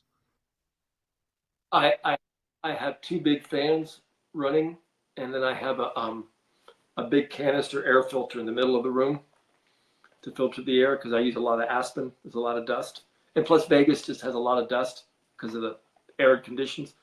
But I think this is just my personal opinion that those problems with the Bajas come from people keeping them too hot. That's just like I said. They're at 78 to 82 degrees max. I leave them alone. I give them a very small water bowl. I let it go dry for a period of days and then give them a little bit more. And I feed them appropriate, either rat pups or, appropriate sized rodents. And, I feed the female a lot more than I do the male. Obviously, she just gave me 6 pristine eggs, so she got fed right up real fast. Uh, and I got an unrelated adult male from a friend. It's just screamer gorgeous, salmon pink. I can't wait to use him. But I've had no Yeah. issues. But I have sold animals to guys that ended up Hmm. having issues down the road. So it's got to be a husbandry thing. But I'm not smart Yeah, enough to tell it you. sounds like people have similar issues You with know, subox. Like I keep 1.3 subox, totally, and I totally. haven't had an issue. But I also move them into 4 foot cages, and I just drilled the snot out of them so they have as much cross ventilation as possible. Because I've heard like some guys did that. Basically, when they keep Right. them in tubs, they just Swiss cheese the tub, and they seem to get rid of their issues of losing them when they get 4 or 5 years old. Like you got a clutch out of them, and then they seem to die from some sort of respiratory thing. So that's it's definitely seems like it's along the ventilation. Like you have fans going. I got a fan going. Like for some reason it, and this probably goes for other animals. Just other animals maybe are able to withstand the stagnant air a little better, but it probably over exaggerates it in some of these more slightly sensitive, even though And they're probably not that sensitive, honestly. I always go back to if we just had a collection of Matchbox cars, we'd all be a lot happier, right? We wouldn't have all these variables to deal with, but it wouldn't be as it wouldn't be as mentally stimulating. And I think to me that's as much of the addiction as anything else is. Aside from, like I said earlier, walking out there, nobody's got a problem. Everyone is eating. Everything's good. No, no stuff. All the things that you got to deal with. No stuck sheds. All the water bowls are clean, and you get like 30 minutes of bliss. Like, this is great. Then the next day you walk out there and everyone's pooped the bowls and trash the cages and all that kind of stuff. But it's the whole journey of the whole reason to breed snakes to begin, is I always look at it as if you're producing healthy, viable animals on a regular basis, it means that you've done everything else right, to get to that point. Sure, there's outliers. I'm sure you can abuse the crap out of garter snakes and you put them together and you're going to get babies. But some things are just, I danced around with getting into the Transpecos rats, the subox, quite a few times. I've always really, really, really liked them. But, I read about them and I did my homework, and it seems like they're a little bit more sensitive than I have the time to deal with. I know my limitations, and those are a little bit more sensitive. The Senecolas are a lot more sensitive than Oh the yeah, Baja rats you for have a lot sure. of experience with the Um, Senecolas because you that used to be like your thing over the Bajas was the yeah, Senecolas. they predated the Bajas, that's for sure. Yeah, um, I've been fortunate to find a ton of them in the wild, and kept them for a long time and did really well. But I just kind of moved on. Um, uh, nothing will replace the feeling of seeing one stretched out on the road. Nothing. I mean, I can remember every one of them like it was yesterday. Just like I can remember every Zonata I've ever flipped within reason. But I'm just now really with the Zonata especially. I haven't been a big Kaluber guy for a long time, and when I had the Senecolas, I was really heavy focused on the Sanzinia and the Corrales. So I just didn't really feel like I felt like I was neglecting them, to be honest with you. So I had to make the big boy decision to, move them to someone who would appreciate them more and had more time for them. And I'm glad I did. I enjoyed having them, and I really do. But what I have, I'm really happy with. I've jumped in and out of a lot of things over the years, and you learn over time what's your wheelhouse and what isn't your wheelhouse. And where I'm at is like I said, is I've peaked as far as numbers, that's for sure. And over time there'll be a winnowing process, and I'll just move stuff out or not. I'm certainly not going to entertain any new projects at all. So with the incubation and the babies of the Zonata and the boas, is there any, like, how hot do you keep? What temperatures do you kind of keep them at, and how do you? Okay, They're in the same. you just do the 80 degree. They're in the same tub right now. My iPad is sitting on top of my little incubator. I've got a tub of Zonata eggs sitting next to a tub of Baja eggs. Okay. 82 degrees, 82.5. And I know the gestation time, and I know when to start looking for pips. And then I'll typically wait 24 hours after the first one pips, and I'll pip the rest myself, just to give them a little help. And yeah, I think so. My next, it's kind of a dead time right now, but yeah, the Bajas are due October 5th, and the last clutches of Zonata are due August 27th. Give or take a few days. And that's it. I'm just waiting on that Sanzinia to drop. Based on the ovulation picture, she's really not slated to drop till like the end of August, or even and I have to check the dates, but it's going to be a long wait, I'll tell you. It really is. I'm ready for her to drop now, but the longer she goes, the better the odds are going to be that it's a good viable litter. And I'll be, my friends already know I'm going to be real hard to live with when I get this litter. I can promise you that right now. And that's why I still love this game, because I still get a thrill out of that. She is in the cage right when I open the door, so it seems like I'm just OCDing over this animal, but I can't help but not see her when I walk in the door. So I'm a little bit more in tune with her progress than I am like the Western Sanzinia that's gravid right next to her. I barely even look at. One of these days I'm going to walk out there. There's going to be babies crawling around, but I'm not, aside from offering her food, I'm not giving her, and water, I'm not giving her the time of day, because it's just, this one has eluded me for 3 years. I finally think this is the time she's going to turn the corner, and I'm all in. Yeah, they're definitely a beautiful snake, and definitely have our fingers crossed for you, because when they kick you in the nuts a lot of the time, and then when they finally produce, it'll be definitely an elation for sure. Well, so many, and I know this is running long, so many people, but I heard stories, when I first got into them and had success, that people just gave up. They couldn't figure them out, and they just gave up. Fortunately, a few of us got lucky enough to be successful and to be able to compare notes, i.e. the modern day way of sharing information, that we could start identifying and establishing some protocols to have better results going forward. And helping each other out, and what'd you do, what you didn't do, what worked for you, what didn't work for you, and over time you get a little Bible established that at least you have a schematic of what to use to give yourself a good shot. If I can help anybody, do that, I'm happy to share. And all I can share is what's worked for me and what hasn't worked for me, and it's probably 70-30 in the inverse. You don't. If it was Yeah, easy, we for wouldn't be sure. doing this, I guess. I think we should close it out with one last question here. What why don't you tell us a good herp story from either collecting Zonata or Centicollis, like one that just comes to mind of like a cool story of maybe an animal that you Well, I have can tell currently. you one.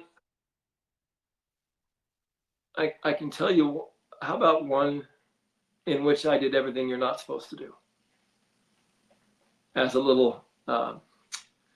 So in my job, I travel a lot.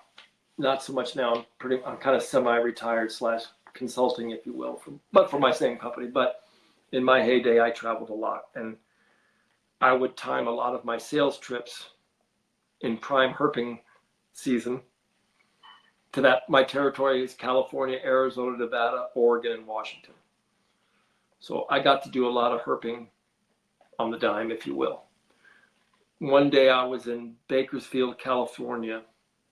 I sell equipment to the railroads, construction equipment, and typically their day starts early, like 5 a.m. So my meeting for the day was done around 10 a.m. I thought, crap, I've got a whole day. I'll just run up into the Greenhorns and do some flipping. The Greenhorn Mountains being my spots are an hour from Bakersfield. Okay. So I jet off into the mountains in my pickup. I tell no one where I'm going. There is no cell phone reception. I'm 40 miles off a paved road. And when you're flipping for Zonata, you're just going up hillside, pretty steep inclines from one granite outcrop to the next. And you're flipping around the base for the rocks that have fractured over time. And you're shining a flashlight into cracks looking for the animals. And at one particular outcrop, I took a step back. And I don't know if I think I stepped back on a platter that tilted. Anyhow, I rolled backwards, rolled down the hill, and came out of the roll face first into a rock. And it was a mess. It was a mess. So I managed to get myself out of there. I drove back into Bakersfield. Long story short, I had a brain bleed, a big hematoma on the side of my head. My wife had to come meet me in the hospital. They kept me overnight. And the sickest thing about it is I had a snake bag held to my head, walked to my truck, also had a deep, deep bruise on my hip bone or something. And I'm holding this snake bag on my head, and I'm looking up at that outcropping, and part of me wanted to keep on going because I knew my window of opportunity in May was closing. And I thought, I can still go a little bit longer, but the takeaway is from that day forward, whenever I go herping, I send my wife a Google Maps pin. This is where I'm going to be. This is where my truck's going to be. If you don't hear from me by whatever time of the day I cite to her, this is where you start looking for me, kind of thing. So it's hard to give you one great story because you bust your ass all day. Like I was out there last April with a dear friend, and he's right with me, and I flip 2 yearling females. He gets nothing, and you feel bad. And this is probably the best story. So I go back to that same outcrop in May, keeping in mind this is also a Northern Pacific diamondback hibernaculum. There are crotalus everywhere. I'm walking through the bushes with my backpack, swinging it in front of my legs just to make a lot of noise to get to the rocks. So I get up. It's a big rock. It's 4 by 4 and about 8 inches thick, and it's rock on rock, which is kind of unusual. But I get down under my hands and knees with a flashlight, and there's a bomber underneath this rock. And it's the same rock that last year I flipped a big female under. But the rock is so big, I knew I couldn't lift it in one grab. So before I lifted it, I went and got another small rock. I made one pull, kicked the rock underneath it so I wouldn't crush the animal by setting the rock back down, then made another pull and got the animal out. So flash forward to this year, same rock, I get down, there's that bomber underneath the rock, and the adrenaline just goes nuts. And there's right next to the rock is the same rock I used a year before to push under the rock. So I did that. I got the animal. I'm stoked. I go on. It's a great ridge line. I mean, it's west-facing ridge. It gets really good exposure all day. And I'm coming back to my truck about an hour and a half later. I just went back over there, that same rock, get down on my hands and knees, and there's another bomber female stretched out right underneath the lip of the rock. Didn't even have to lift it, just picked her up. So that was the most epic herping moment I think that in my life is, and then I posted that picture of them sitting on a scale. One of them's like 260 grams or something like that. It's just huge. And the first one was gravid. That's the 6 eggs that are sitting in the box right now. Oh wow, that's awesome. I didn't even realize. Yeah, that's super cool. And what really kind of sucks is like I told you, I'm a big believer in karma deals, and a really good friend of mine. I won't mention him because I don't have his permission, so I'm not going to do that. Super savvy field herper, super savvy. I mean, really good. He was over, and I thought I was male heavy on these greenhorn Zonata. So I gifted him one. Turns out every other animal I have is female. I'm not sure if I even have an adult male right now for next year. I may have to borrow that one back. But the point of it is, it wasn't that big a deal to help him out, because he's helped me out in the past too on other things, and I call it a karma deal. It all comes out in the wash, And so yeah, those animals I could see keeping until.